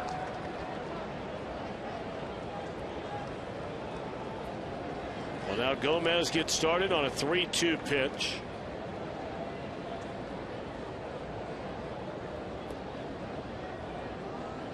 Cueto had retired 9 in a row before giving up a base hit to the pitcher Gomez here with 2 outs in the 5th. And now time called again. Well, you know, batters on both sides are stepping out a lot. We've seen Votto do it, Ludwig do it, a couple of the Indians do it. I don't know whether this is an idea of just trying to slow a pitcher down or get him out of his rhythm or what. Phillips on the outfield grass will throw out Choo. A hit, a man left. Middle of the 5th at Great American Ballpark, a 1-1 game.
from Lakeside Park, Kentucky, a proud owner of a 2012 Camry, wins that Tundra. My son Luke asked me about that today. Chris, he said, do they really win that truck? I said, they really do. They do indeed. We have not had a winner yet, Luke. Every year they keep it around. If it's not won by a home run, then they raffle it off and give it to one of the police departments or fire departments in the area. So, hey, you know what? We like to see a winner and then put another Tundra up there and then give that one away. No doubt about it. All right, let's answer our trivia question. Go ahead, Chris. Who is it? Dave Burba. Pitcher with the most wins in this interleague matchup between the Reds and the Indians. And there's your answer, Dave Burba. With 4 of them. You know, I'm surprised, to be honest with you. Burba a big advantage pitching for both teams. Aaron Harang, Bronson Arroyo would have been another guy I'd have thought would have been in that mix. Arroyo does have 3, so he'll get a chance to tie Dave Burba for the most. And that'll probably be, it'll definitely be when the Reds go into Cleveland next week. He will not pitch in this 3-game series. My little guy Luke's been a good boy here today. Come to work with Dad night tonight. This is bring your dad to work night, isn't it, Luke? That way, he did a good job. He did a great job spilling that ketchup all over his Joey Votto jersey. His mom will be thrilled about that when we get home tonight. There's a pitch in the dirt. 1-2 on Chris Heisey, top of the order for the Reds here in the 5th inning in a 1-1 game.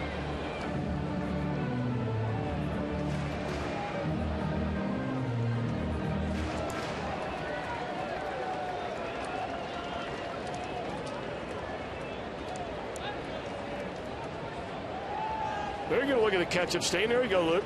Show it to Mom. It's a really good look for you right there. That's very handsome. You might want to show that to Rick Stowe. Get some tips so Polly can get that stain out, no problem. What makes you think Polly's going to do it? She's just not going to be happy. She's going to be handing that off to me, saying, "Hey, he went to the game with you." Well, what do you know about stains and laundry? And I know a little bit. I'm more than capable of doing laundry. We'll have that out of there, right, Lukey? Yes, sir. Indeed. But you never do the laundry. That's not true. Not true at all. 1-2 pitch, and it's in the dirt. You never do that. Your kids do the laundry, Chris? No. They do when they move away to college. They learn in a hurry. Yes, they do. Although on holidays, they seem to bring a lot of stuff home. That's no surprise to any parent who has a kids that go away for a while. 2-2 the count on Heisey. And there's a base hit into left field to begin the bottom of the 5th inning. So the go-ahead run aboard. Well, Heisey got hit hard his first time up, and he has hit the ball hard his subsequent times up. A no-stride approach. He keeps his head on it, gets the ball out over the plate. Our Honda, our performance Honda, look at that slow-mo swing from Chris Heisey. Done a nice job at the top of the order. Well, now you need the guys in the middle after Valdez to do something. Votto 0 for 2, Phillips 0 for 2, including a huge double play ending the 1st inning. Bruce is hitless.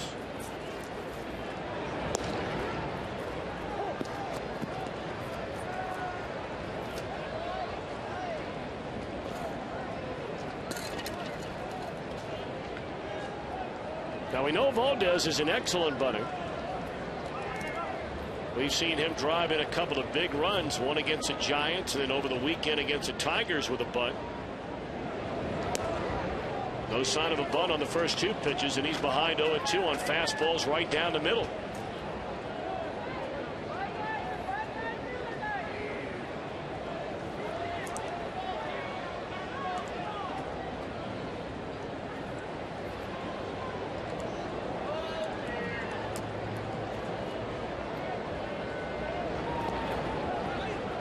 Heisey drifts, unable to get back to the bag. He thought about making a break for second base, and notice that Santana had got to that ball quickly.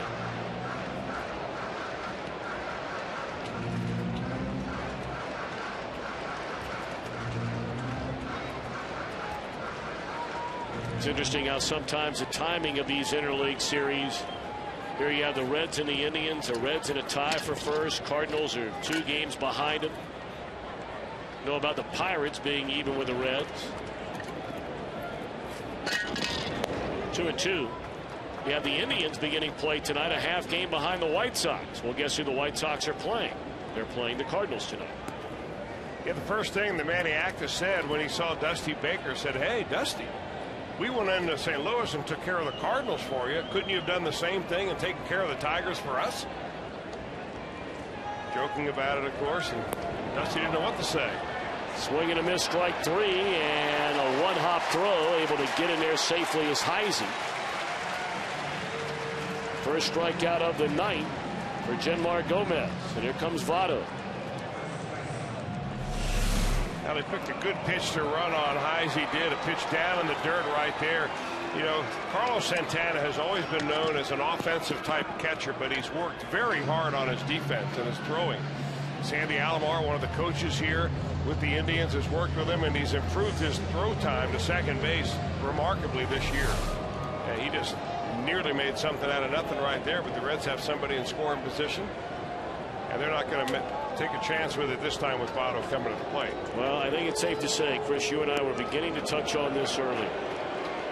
I think as this season moves forward, whether it's Brandon Phillips, Jay Bruce, maybe Todd Frazier gets moved up in the order, until somebody proves that they can deliver the big base hit with runners on base, we are going to see this almost on a daily occurrence for the remainder of this season. Well, especially if that number 4 place hitter is a right-hander and you're facing a right-handed pitcher. Just the odds alone are going to dictate.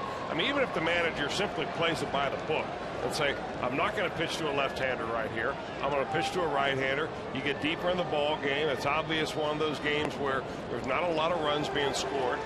So why would you take a chance with Votto right there? Well, if you're playing along with us during our game, here's your bonus question. Go to foxsportsohio.com and pick the first player that will draw a walk in the 8th inning tonight. If you're not playing along, make sure you join us at foxsportsohio.com every Tuesday night. That's throughout the entire year. And winners will be announced in tonight's postgame show, Reds Live.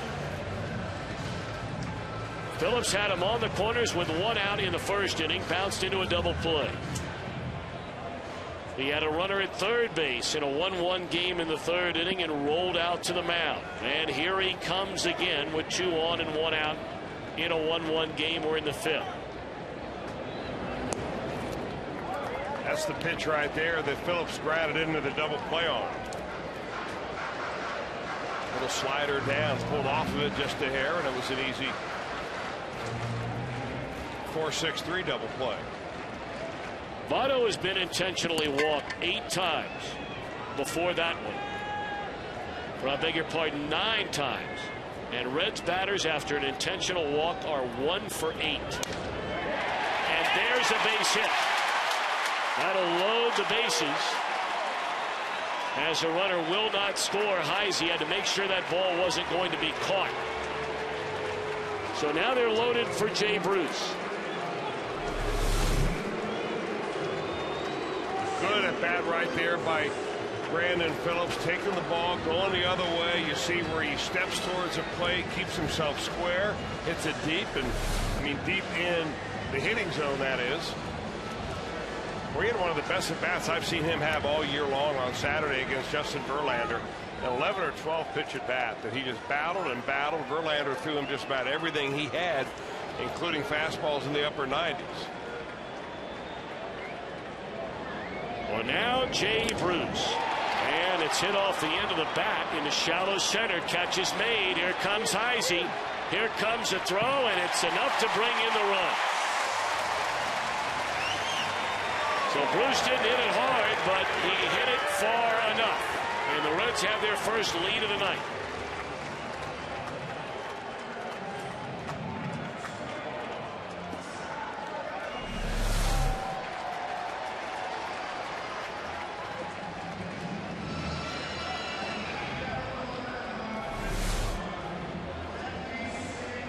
Jay Bruce, his 38th run batted in. And That ties him for the team lead with Joey Votto, and now it's Frazier who's flying to center and double to left center. 2 are on, 2 are out.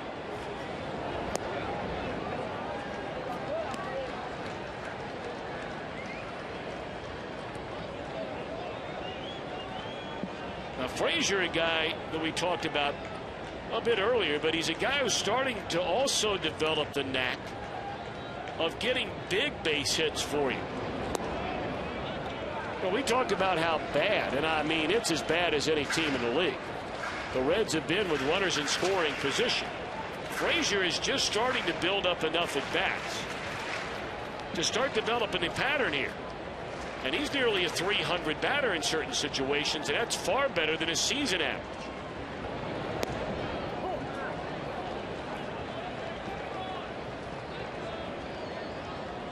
There are some people that think that getting hits with runners on base is just a function of statistics and the odds. I mean, if you're a 300 hitter, you're going to hit 300 with runners on or runners off, and it's no big deal. But there are some guys that seem somehow to slow the game down and just come up big when you need them. And that's a good observation you make about Frazier. I think when Santana jumped up on that particular pitch, he kind of blocked Herman Daly, the umpire, may have cost his pitcher a strike. Good hitting count right here, 3-1. 2 on, 2 out, 3-1 to Frazier, and he'll draw the walk to load him up for Ryan Ludwig.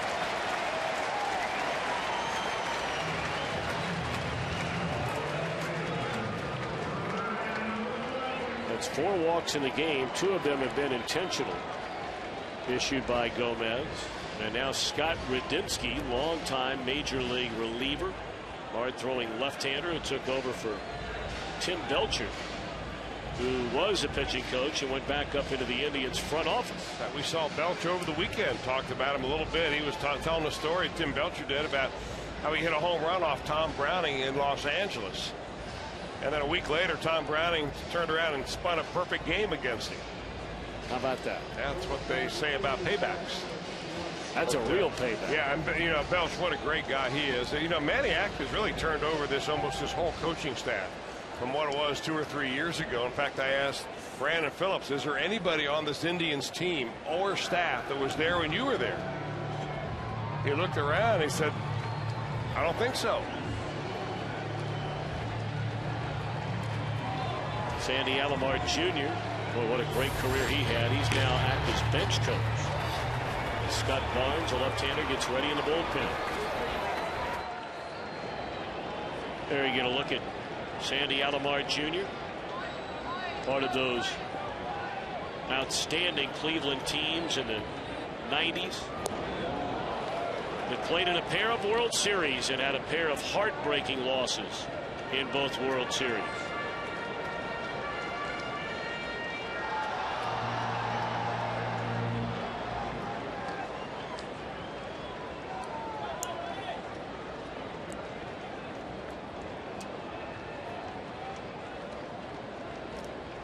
They're loaded for Ludwig.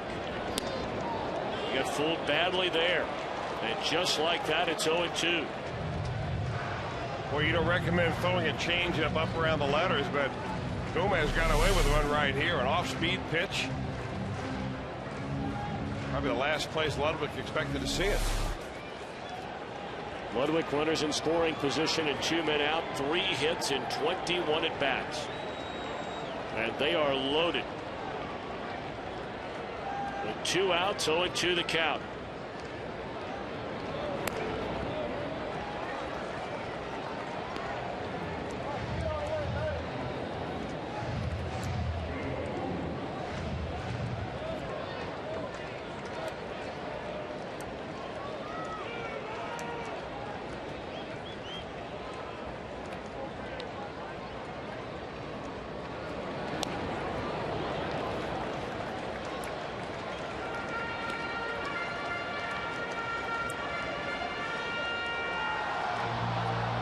Reds have scored a run. They have Votto, Phillips, and Frazier aboard with 2 away.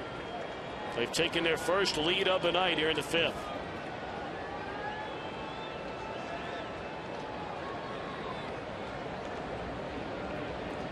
1 ball, 2 strikes on Ludwig. Boy, he just keeps flipping up that breaking ball down and away, and Ludwig keeps on swinging. Well, you're in protection mode right here if you're Ryan Ludwig.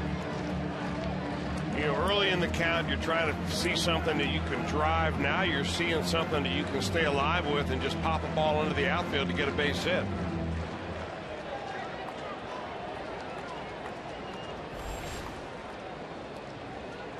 Reds have 3 grand slams this year. Ludwig has 1 of them.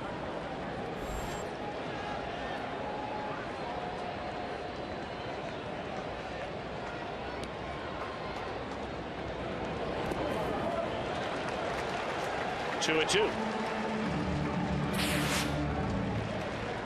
Grand slam came in that opening road series of the year. The only win the Reds got in that 4-game set over the Nationals. Reds are glad to have them in the rearview mirror. Well, you're not kidding about that. Of course, the Reds played them when they were playing some of the best baseball they had all year long. Now they continue. They swept the Red Sox over the weekend. Reds leave them loaded. We played 5. Reds 2. And the Indians 1.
The Indians again. If you arrive early, one of the first 10,000 fans through the gates get a Brandon Phillips Louisville Slugger silver mini bat. For tickets to see your Redlegs tomorrow, 7:10 first pitch, 381 Reds, or visit Reds.com. Those are nice. We got an early peek at those tonight. Those Brandon Phillips Silver Slugger Award bats.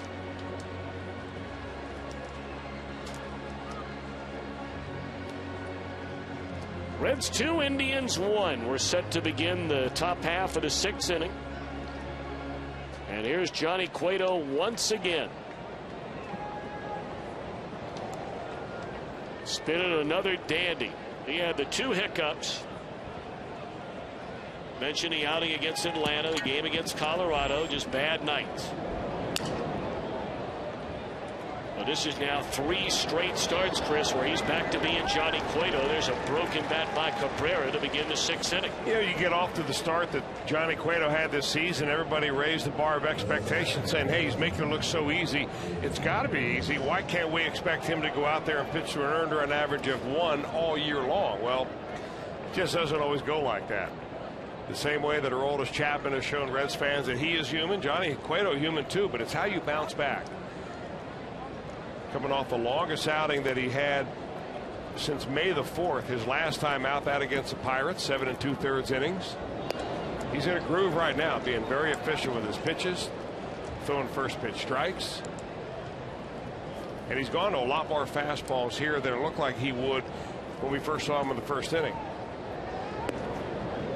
These Indians, they'll wear you down. And if you start nibbling around with breaking balls early in the count and you run those, get 2-2 counts and 3-2 counts, all of a sudden you're going to look up and you're going to hit your pitch count. It'll be time to go to the bullpen. Cueto doesn't want any part of that. The way you nail down wins is you pitch 7 innings at least. You turn it over to a setup guy and then the closer. But if you leave in the 6th inning, if you leave in the 7th inning, you leave a lot open a chance when you start bringing in middle relievers. 2-1 to Kipnis, who has 10 home runs on the year, and there's a strike. 2-2 to Kipnis, who knocked in the only Cleveland run on a single into left field back in the opening inning.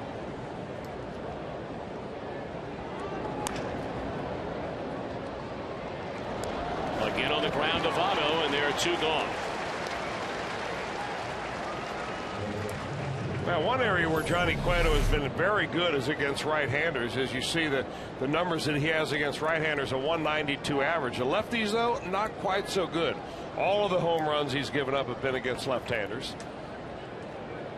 Most of the RBI, even though he'll face more right-handers than lefties. Although when you face a team like the Indians, you can see why they can eat up some right-handed pitching, because they run nothing but lefties out there at you.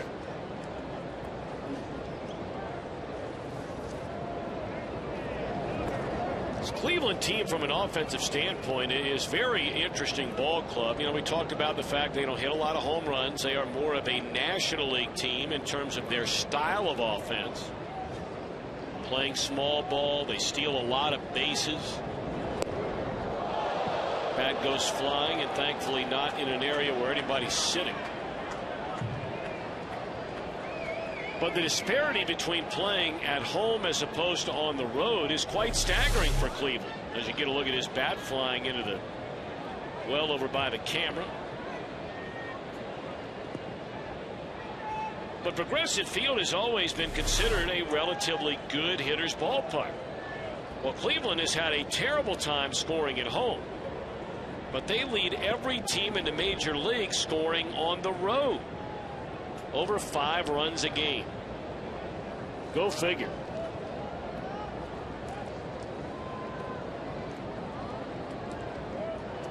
Well, they're among the league leaders. I mean, I shouldn't say league, but major league leaders in pitches seen per plate appearance and pitches taken. So they're not afraid to hit with 2 strikes. But against Johnny Cueto, it hasn't worked out too well. They're gone in order. It's the 3rd time they've been set down 1-2-3 tonight.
So the Reds bat here in the last of the 6th inning against Genmar Gomez. Or I beg your pardon, they have lifted Gomez, and now they bring on the native Cincinnatian right-hander Joe Smith. Yeah, right out of Wright State University, the sidewinding right-hander.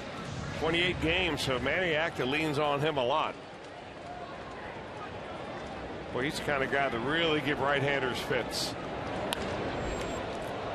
Knocks that one down on the first pitch. You don't see Hannigan chasing a lot of first pitches, and he's gone. 1 pitch, 1 out.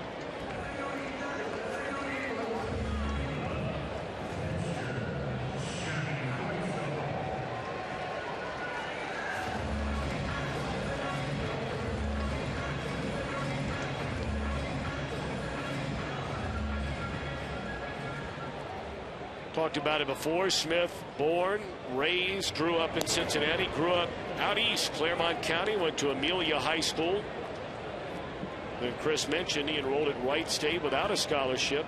Was actually cut from a team his freshman year. Came back out as a redshirt sophomore. Went to that sidearm delivery in his junior year, and that's got him all the way to the big leagues. Originally came up with the New York Mets, and he has taken care of Hannigan and now Cueto very quickly. You know, the conversion to being a sidearm pitcher sounds a lot like what Scott Sullivan did when he went down to Auburn. He did not make the ball club when he first tried out, and he was throwing batting practice one day. He decided to throw sidearm and had to move the screen out of the way, and all of a sudden guys couldn't hit him. So he got on the team, and next thing you know, he's a longtime major leaguer, etched himself a very nice major league career. Same for Joe Smith. You know, I got to tell you, it's interesting you bring up that name, Scott Sullivan. When they had the a year ago, when they had all the players that were eligible for the Reds Hall of Fame. Now, there are a lot of players that are on that Hall of Fame eligibility list that are bigger names than Scott Sullivan, but a lot of them played only a certain amount of time in Cincinnati, whereas Sullivan played here and pitched here for so many years. I got to tell you, you go back and look at his numbers, I think he is certainly deserving of a long look. He gave his club a lot of good seasons out of that bullpen. I agree. Take it to the committee.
Single by Kipnis to give the Indians a first inning 1-0 lead, and a throwing error by Santana allowed Cueto to come in and score from third base. That tied the game.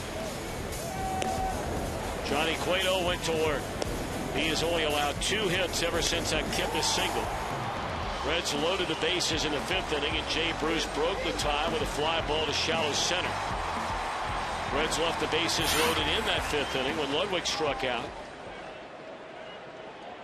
And after each pitcher set down the side in order in the 6th, here's Cueto in the 7th.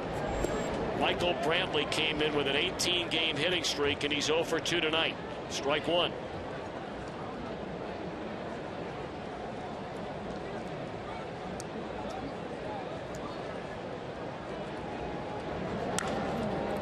And now the hitting streak goes to 19 straight games. Well, you can see his approach and how he can put together a hitting streak like he has. He's got a nice short swing. He gets to the ball very quickly, doesn't try to overpower it. He gets his foot down, and that was the first thing he did right there. You see his foot down, keeps his hands back, and just kind of slaps at the ball. Not a lot of power, only one home run in the year.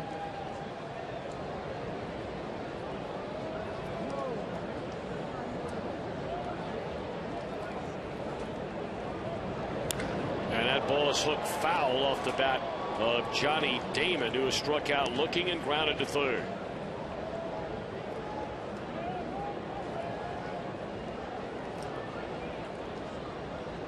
You might be thinking, if you're the Indians, that Michael Brantley would be off and running, but that would not be a good idea with Johnny Cueto on the mound. He's already picked off 4 runners this year, and for a right-handed pitcher to pick off 4 runners in a year, and you're only in the middle of June, that is remarkable.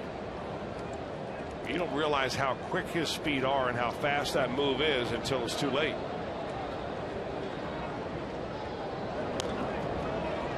Breaking ball, drop foul off to the third base side, and Cueto ahead of Damon, 0-2.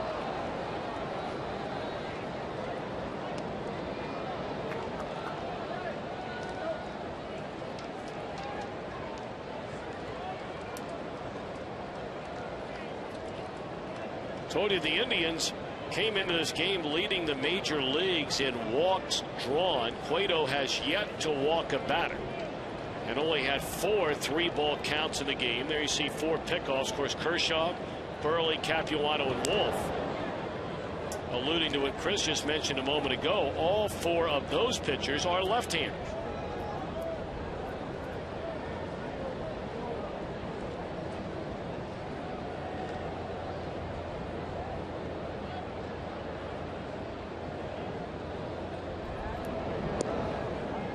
Well, Cueto wanted that call, didn't get it.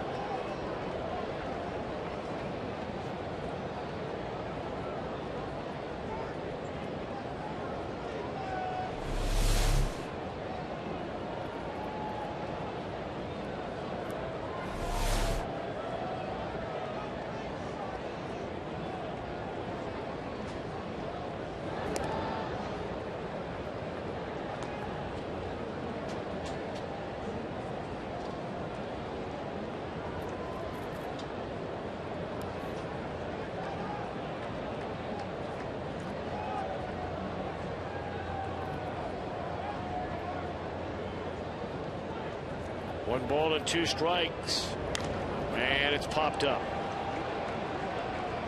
1 out.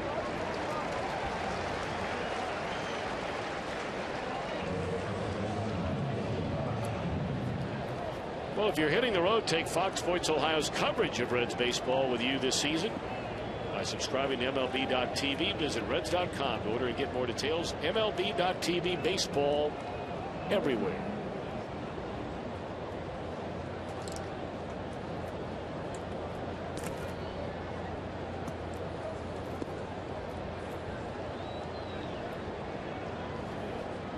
Now Casey Kochman, he is lined to center and popped up to third base.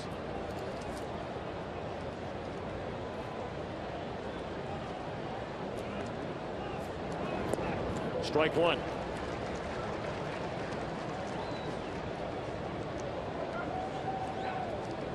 Boy, another tight one. The Reds have played 21 one-run games so far this season of their 59 games that they have played. And right now they've won 11 and lost 10. Of course, the Indians, you said early on, I think they're 10-2 in one-run ball games. A lot of people that watch baseball for a living will say whether you win or lose a one-run game is oftentimes luck. Of course, a lot of managers will say it is oftentimes the team that has the best bullpen. But 10-2 is a remarkable record. And the Indians have a very good bullpen. You know, oftentimes a bullpen's ERA can be skewed a little bit if you have, one or two guys down there that you would frequently use, or you're bringing them into bullpen, in blowout games one way or the other, and they give up some. But this Cleveland team, if it has a lead in the 7th inning, you're in a world of trouble. I think, a better way to gauge the bullpen, if you're going to use earned run average, is simply forget the earned run average of your long man or whoever is in that mop-up role, because you're right, he's out there a lot of times to suck up innings and runs. He may pitch 5 innings and give up 10 runs and say, hey, hang with him. You're still my man, but those are your runs. Runner takes off, and they're going to get him at second base. How about that? That's a mistake by Brantley.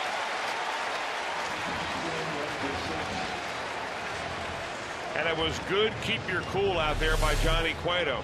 Right here, the infield is yelling, step off. He steps off, looks to second base, makes sure there's somebody coming over to cover the bag. He gets it to Valdez, and that's just the way you practice it in spring training. If you're wondering, that goes as a caught stealing because the runner was thrown out at second base. So not a pickoff there for Cueto. 1-2 now on Kochman. So now Cueto a strike away and out away from 7 innings of 1-run baseball. Kochman with 4 home runs on the year. Strikes him out, and that'll retire the side. 6 strikeouts for Cueto. Pitches around a leadoff single. Middle of the 7th. Reds 2, Indians 1.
Kroger meal deal. Now check concession stands around the ballpark for the Kroger meal deal. You get a hot dog, a bag of chips, a 16-ounce Coke in this homestand, a pack of Welch's fruit snacks. It's a Kroger meal deal. Make it part of your next trip to Great American Ballpark. Well, let's see if the Reds can do anything here in this 7th inning. They have a 2-1 lead, and they've got 2, 3, and 4 in the batting order. Valdez, Votto, and Phillips against Joe Smith, who had a very easy 1, 2, 3, 6th inning in relief of starter Genmar Gomez.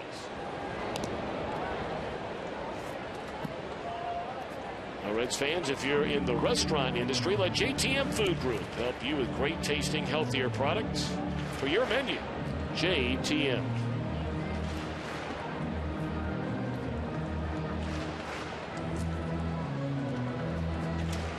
Cleveland jumped in front of Johnny Cueto, 1-0 in the 1st inning. Reds tied the game in the 3rd on a throwing error by Carlos Santana.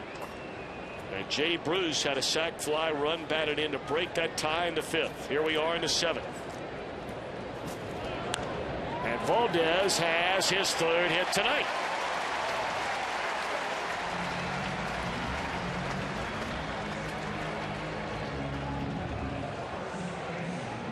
Been a good night for that young man. Yeah, Wilson getting a rare chance at a start out there. Zach Kozart sidelined by some flu bug, and hey, you step in, you get 3 hits. Kind of like that. If you're Dusty Baker, you're thinking, hey, I pressed the right button at the right time. Well, Manny Acta going to make a double switch now, and he'll bring in a left-hander in his bullpen. He has 3 of them to choose from. We saw Scott Barnes earlier, but I would imagine this is going to be Tony Sipp. And it is Sipp who comes trotting out of the bullpen. So this will be our skyline call to the bullpen. Leadoff man aboard here in the Reds' 7th with a 2-1 lead.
After every Reds game, Fox Sports Ohio breaks down the game with interviews from Dusty Baker, some of the players. It's called Reds Live, and it's brought to you by the Kings Honda in the Kings Auto Mall, KingsHondaUSA.com.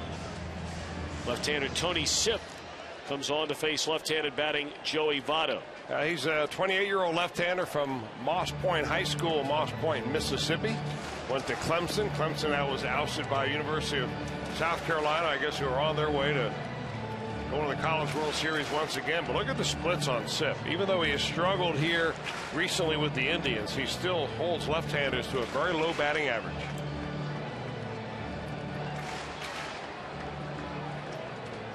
So with nobody else up in the bullpen down there for the Indians, you got to figure Sipp will be in there for Votto and then Phillips and Bruce if they go that long. So Jose Lopez now takes over at first base, part of the double switch. So that means Lopez will bat second when the Indians bat in the 8th inning.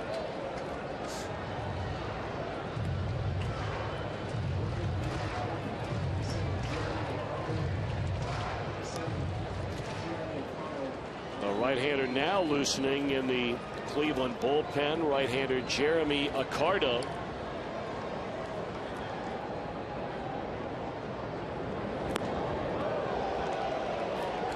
Votto is fly to center, bounced out to first, and was intentionally walked his last time up.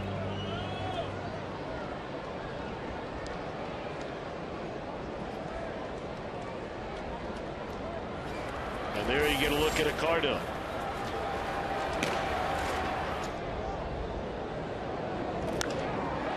In the air, left center field. Well, and it sails out of here.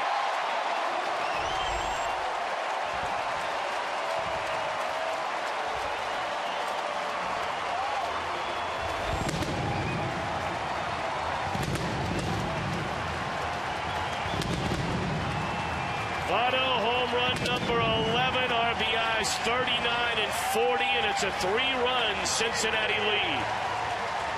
Tony Sipp was digging himself a hole. He falls behind. Votto knows that his best pitch is going to be a breaking ball, and he's got to throw it for a strike, but he gets it above the belt, and you make that kind of a mistake to Joey Votto, and it is bye-bye baseball.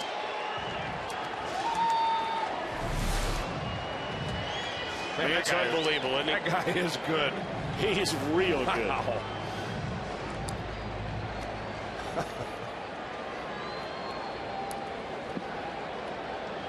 All in a day's work.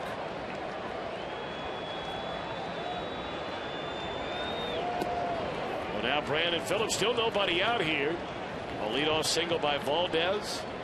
And Votto plays long ball to left center field in a 2-1 game becomes 4-1.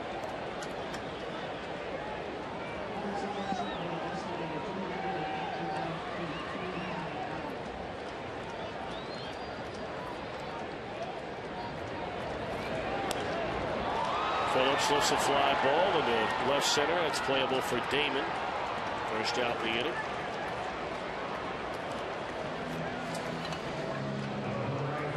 Brandon 1 for 4, and now Jay Bruce 0 for 2 with a sac fly RBI his last time up.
Two and 2 to Jay Bruce.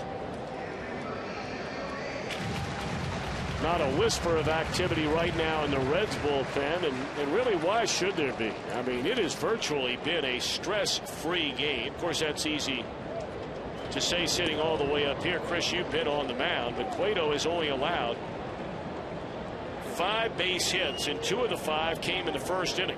Well, it's just remarkable what he is able to do in this ballpark, a ballpark that gives up home runs so easily. I should say stress-free for us, Tom. Maybe not for Dusty Baker, but more so now after that 2-run shot by Joey Votto makes it a 3-run lead. Cueto just probably looking around saying, all right, go ahead and make it out here. I'm ready to get back out there. Johnny has only thrown 97 pitches in the game tonight. Not walked a batter against what has been the most patient team in all of baseball so far this year. So now Frazier. Todd 1 of 2 has doubled and drawn a walk. Ball 1.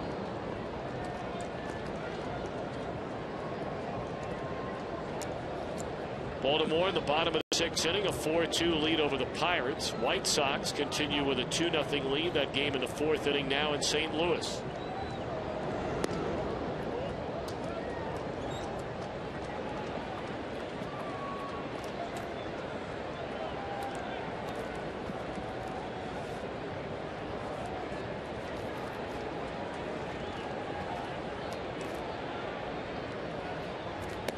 It's a good series going on out west. Of course, most of us don't stay up to pay attention to what happens. You find out about it the next day. But the Angels and the Dodgers, after a terrible start, the streaking Angels are 2.5 games out of first place. I mean, it seemed like only yesterday that team was 9 games under 500, and now they are 4 games over the 500 mark. They've won 4 in a row. They beat the Dodgers by a run last night. They trailed the Rangers by more than 10 games 3 weeks ago. Frazier out of there swinging, and that'll end the inning. But Votto flexing his muscles and coming up, taking a 2-run or a 1-run lead to a 3-run lead as we go to the 8th.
Cleveland, a run in the opening inning. The Reds have scored 4 unanswered, and that's where we stand as we begin the 8th inning.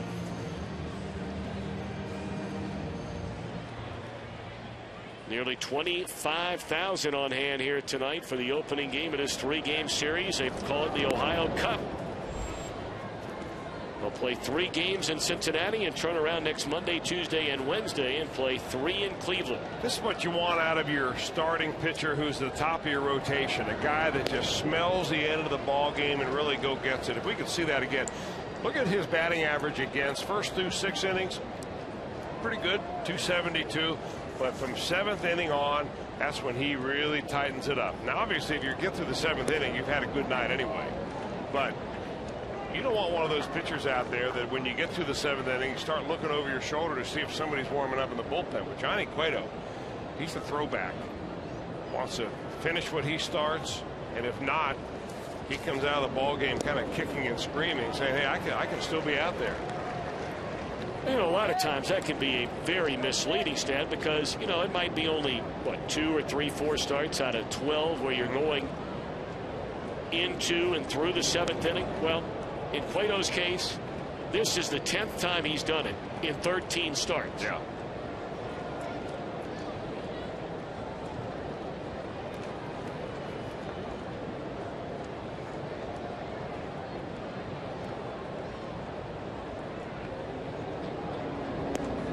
And there's strike 3 called a fastball, and Chisenhall must have been guessing, and he guessed wrong. Well, Johnny now has struck out a batter in every inning except the 6th. 7 strikeouts overall, and he's just playing good old country hardball right now.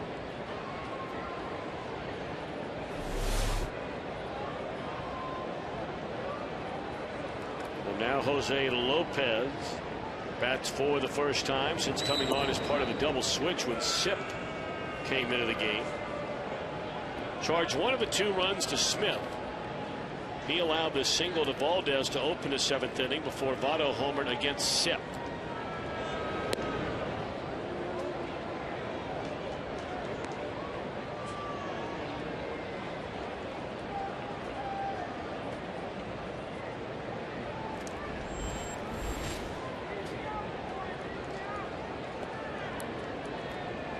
Nothing wrong with that pitch count for Johnny Cueto. Not at all. In fact, Johnny Cueto will talk freely about the days of growing up at that in San Pedro de Macorís and the Dominican Republic where there was no pitch count. He'd pitch as many pitches until it got dark and they'd go out the next day and do the same thing. Well, a lot of us are still waiting for something that we talked about very early in the year, and I know it's a lot of work. There's a rocket right at Frazier, and that's a second out of the inning. Boy, that ball is stung.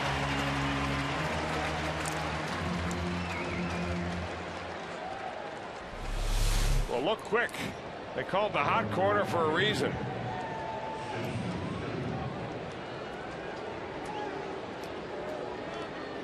But, Chris, you had a chance during the offseason to travel down and visit with Johnny Cueto and spend a number of days in his hometown. You went to his house. You attended his mother's birthday party and got some unbelievable video and audio and to get a real feel. And I've seen some of that video and seen a lot of the pictures you brought back. And I can't wait for you to share that with all of our audience all over Reds country. I mean, the ratings that the Reds are drawing literally on a nightly basis are just staggering, again among the top 2 or 3 in all of baseball. So there are a lot of eyeballs that I think would absolutely be delighted to see the work you put in down in the Dominican Republic during the offseason. We'll talk more about that when we come back. 1-2-3 for Cueto in the 8th. He has a 4-1 lead.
Votto. A 2-run home run to left center in the 7th inning, extending the Reds' lead to 4-1. And also extends at least home run being hit in this ballpark now in 57 straight games here at Great American Ballpark, going back to July the 29th of last year. Now Jeremy Accardo on from a Cleveland bullpen, another guy who's being brought up from the minor leagues, is throwing the ball well. Well, he's 30 years old, and he's been a former closer. In fact, he was a closer 5 years ago when he was 25 years old for the Toronto Blue Jays. He saved 30 games for him. Originally signed by the Giants, non-drafted free agent in 2005. Last year with Baltimore.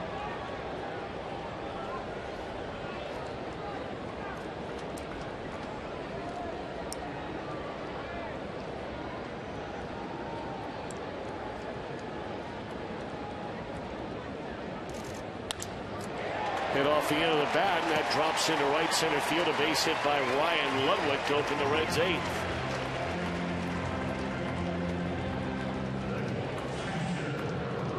Nobody loosening in the Reds bullpen. And the way Johnny Cueto has been going, he has not allowed more than one base runner in an inning since the first. When he allowed the only Cleveland run of the game, a double by Chu to start it. An out later, a base hit by Kipnis. He allowed a 2-out single in the 2nd, 1, 2, 3 innings in the 3rd and 4th, a 2-out single in the 5th, a leadoff single in the 7th, and that's all. Well, the bullpen's plenty rested, of course, with an off day yesterday, but there's probably two factors working there on Dusty Baker. One is you've got Cueto, who's been efficient, and you know he can finish because he's done it before. And then you have the meltdown that the Reds have had on Sunday night with the entire bullpen, not just one guy out there. But so I'm not so sure that Dusty's all that anxious to go out there and put at risk. You know, you bring in somebody else, no matter how good they've been, there's always a certain amount of uncertainty of what you have. But when you have a known quantity tonight in Johnny Cueto, why not run him back out there? If he runs into a little problem, you can get anybody up very quickly. Ryan Hannigan, the batter, 0 for 2 in the game, was intentionally walked back in the 4th inning. 0-2.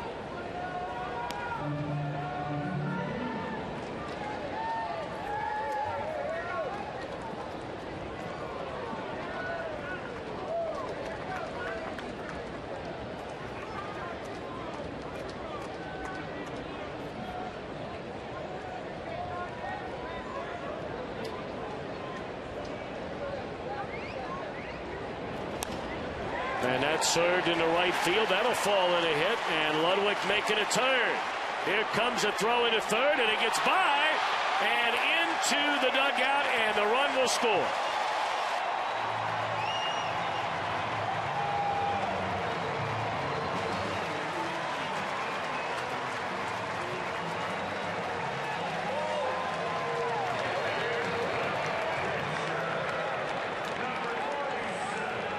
That'll be a single, and then we'll see who they give the air to. It looked like a pretty good throw from up here. It looked like the throw was going to beat the runner. A little bit of a dying quail out there in right field. Our Performance Honda, look at that slow motion swing right out on the end of the bat.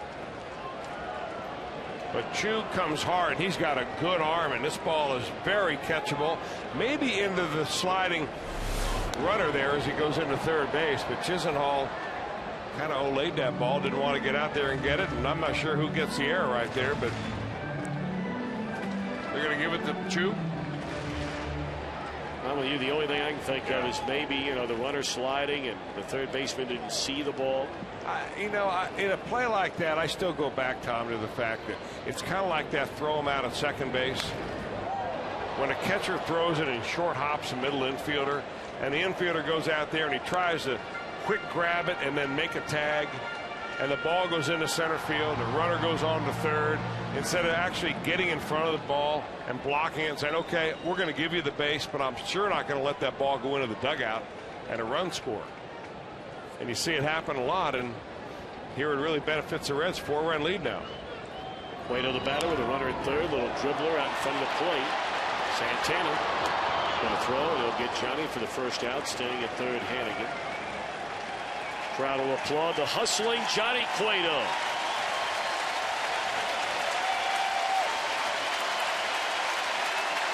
Boy, not too often you see a standing ovation for a little dribbler in front of home plate.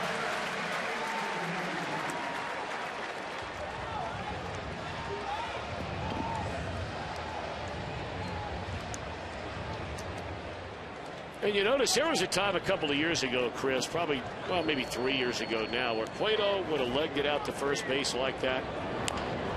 There's a roller up the third base line, barehanded. Nope. That'll be an infield hit, I'm sure, for Heisey. Where Cueto would have been huffing and puffing. Not anymore. He's one of the hardest workers on this ball club. If you're able to get out here early, unless you have a pass, you won't. But he's out there running the stadium steps. I mean, he does more road work. And I'm wondering if it was really a conversation that he had with Dusty Baker a few years ago. And Dusty pulled him aside and said, you know, you got a lot of talent, but every good pitcher that I've ever seen, he played with a lot of them, Dusty has, and he's had some good ones in the years as a manager, too. Did a lot of road work. You know, get off the stationary bike, get off the treadmill, and get out there and actually run. Run the stadium steps, and Johnny Cueto has embraced that, and he is a hard-working young man. You know, the other part about that is, Chris, because you used to run, I mean, when you were a pitcher, there's a tapper to short, and they'll play to first. The run will score. That makes it a 6-1 game. Been a good night for Wilson Valdez. You're not kidding. 3 hits, scored a run, knocks in a run. A very good night indeed.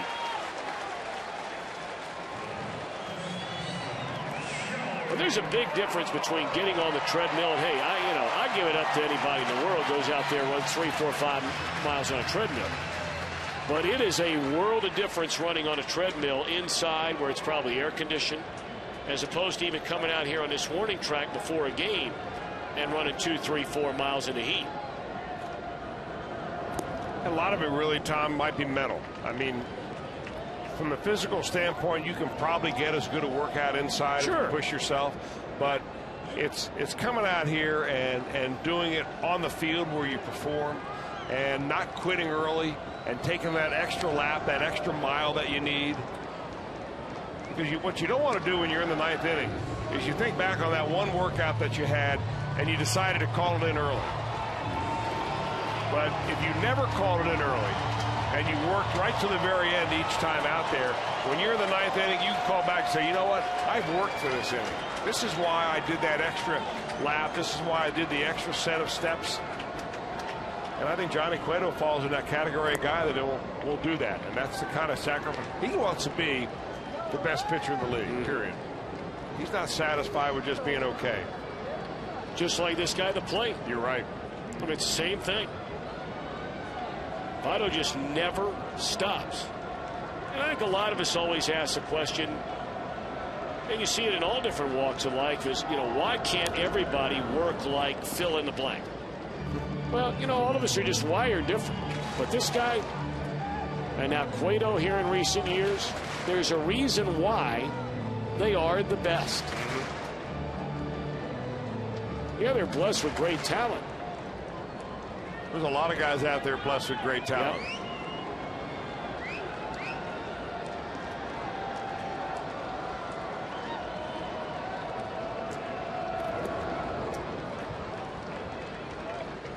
You know, Votto's exceptional because he never gives away an at-bat. Here you are, 5 runs up. You got the game pretty much in hand. There are some players who go up there and say, well, you know, I've had my home run tonight. I'm going to go up there and hack and see what happens. Not Votto. I mean, he's grinding this at-bat out. 3-2. He's the kind of guy that can win a batting title because he doesn't give away at-bats like this. Well, I mean, if you thought about it from just strictly a selfish standpoint, and Votto is not that player. He's a player with an ego, just like all of them are. I mean, just look at statistically the difference of his night in this at-bat. If he draws a walk, gets a hit, or gives away an at-bat and makes an easy out. Right now, he's 1 for 3 with a walk. So his on-base percentage is over 500. And the batting average in this game is .333. Which would bring him down a little bit. Came in .355.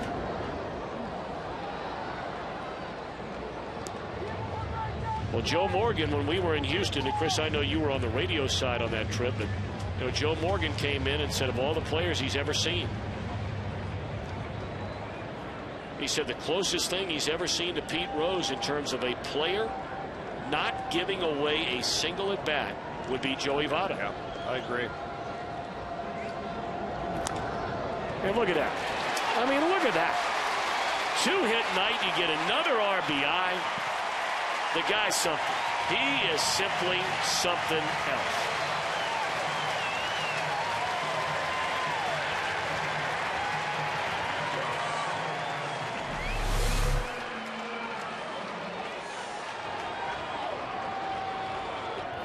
Takes it the other way. Knows that Accardo's best pitch to a left-hander is a split finger. Off speed, 3-2 count.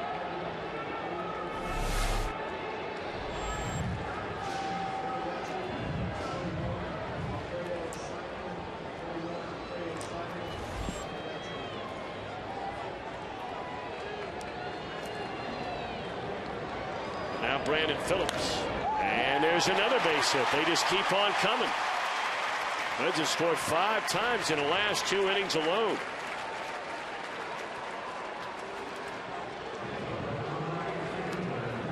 We remind you once more, tonight's Ohio Lottery Mega Millions jackpot is worth $30 million. Drawing is coming your way at 11 o'clock tonight.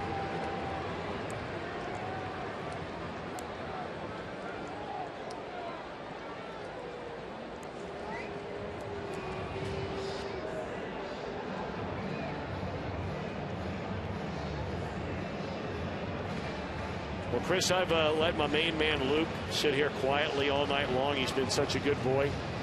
But he's anxious to tell us for the first time tonight there is activity in the Reds bullpen. Luke Brenneman, who is warming up down there?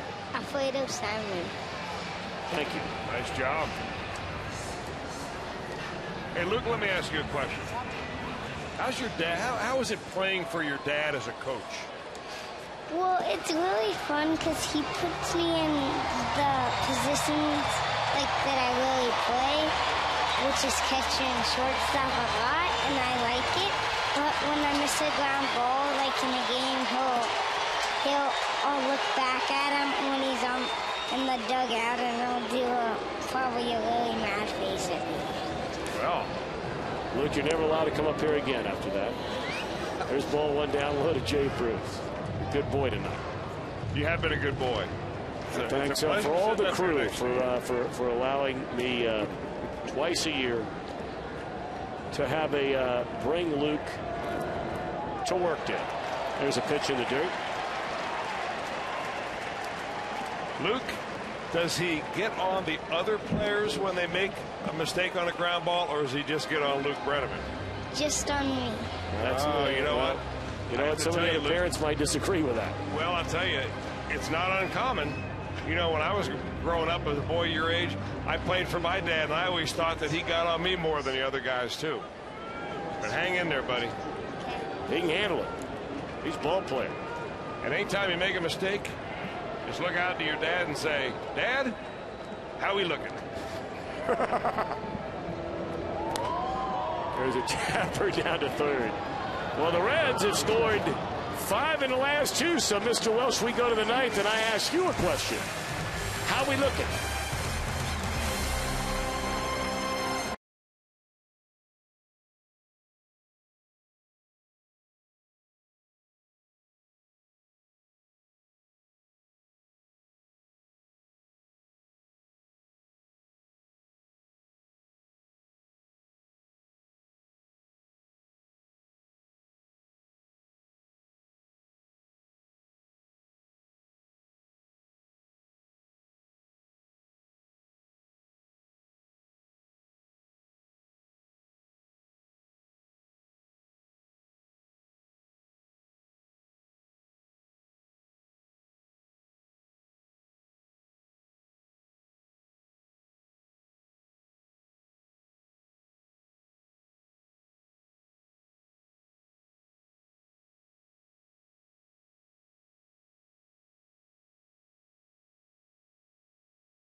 The game's in. Yeah.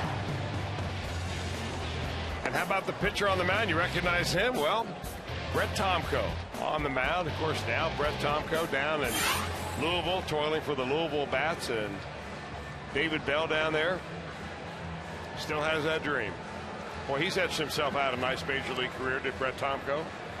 And it's not over yet. Yeah, you're right. And it's not over yet for Johnny Cueto. Looking for the last 3 outs of this ball game.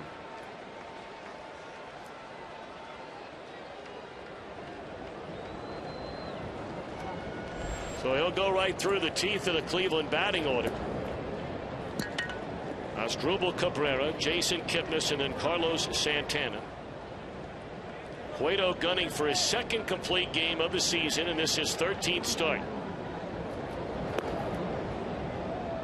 Fastball misses, and it's 2-0 on Cabrera, who's hitless in 3 at-bats. And you know in the dugout, Dusty Baker would just love to see Cueto go in there, pump strikes, have a nice easy inning like he has had it seemingly since the 2nd.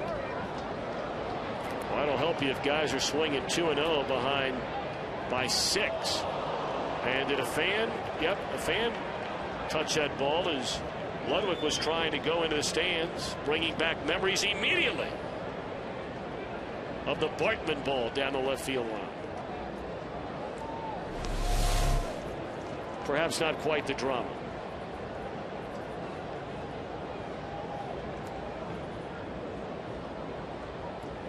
No fan touch that ball.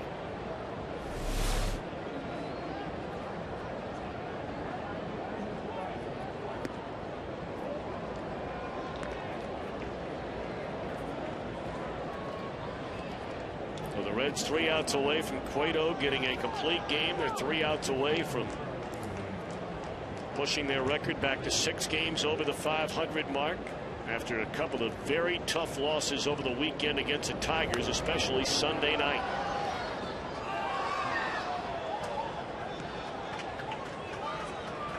You know, the other part I asked you about coming back from a tough loss, Chris, you know, as a lot of baseball people have said through the years, that guy who's getting the ball the next day has a lot to do with forgetting about a loss the night before, 2 nights before in this case. And this is the right man on the mound for the Reds under such a scenario. Well, you're right. It's I think the saying goes something like momentum in baseball is the next day's pitcher. You got it.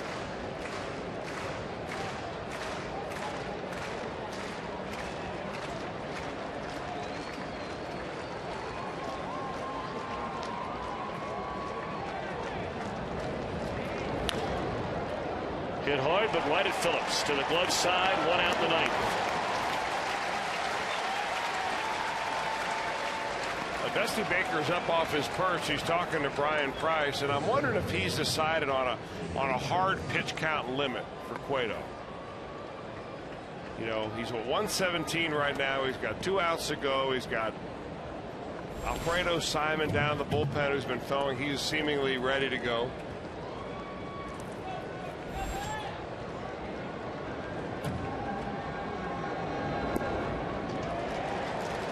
I still think, as unfair as it is, Dusty Baker is connected with Mark Pryor and Kerry Wood and their injuries over the years, and he's more sensitive about it probably than any manager out there about over pitching a guy. Whereas back in his day when he was playing for the Dodgers and the Braves, these pitchers would go out there and throw 150 pitches, 160 pitches, and not even think about it. Now you got to worry if you go over 110. Well, this is an easy 2nd out. And now Cueto and out away.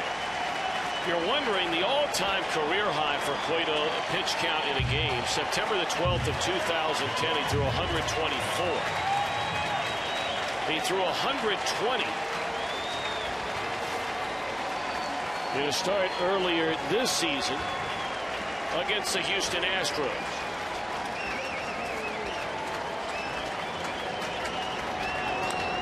High bouncer.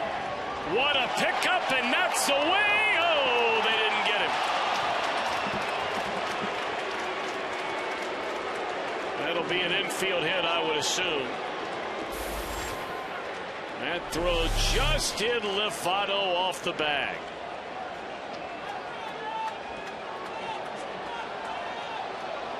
And here comes Dusty Baker. I bet he said that if anybody gets on base, I come get it. This is where a manager, Chris, can't win.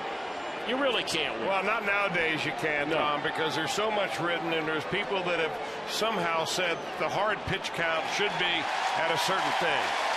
And you saw Johnny when Dusty Baker was on his way out there, shaking his head, no.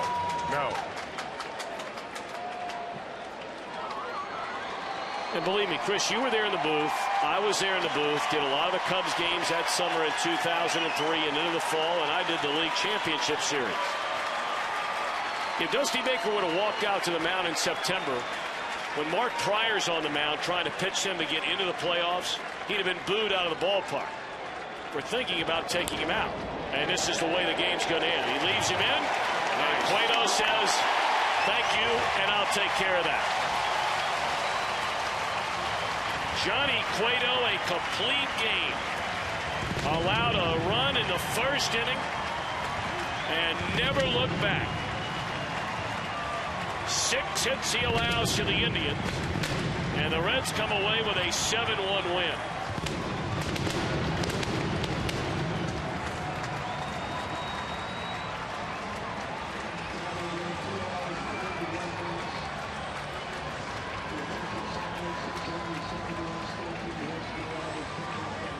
Second complete game this season for Johnny Cueto. A big hug from Dusty Baker, who allows him to stay in and throw one more pitch to get that final out.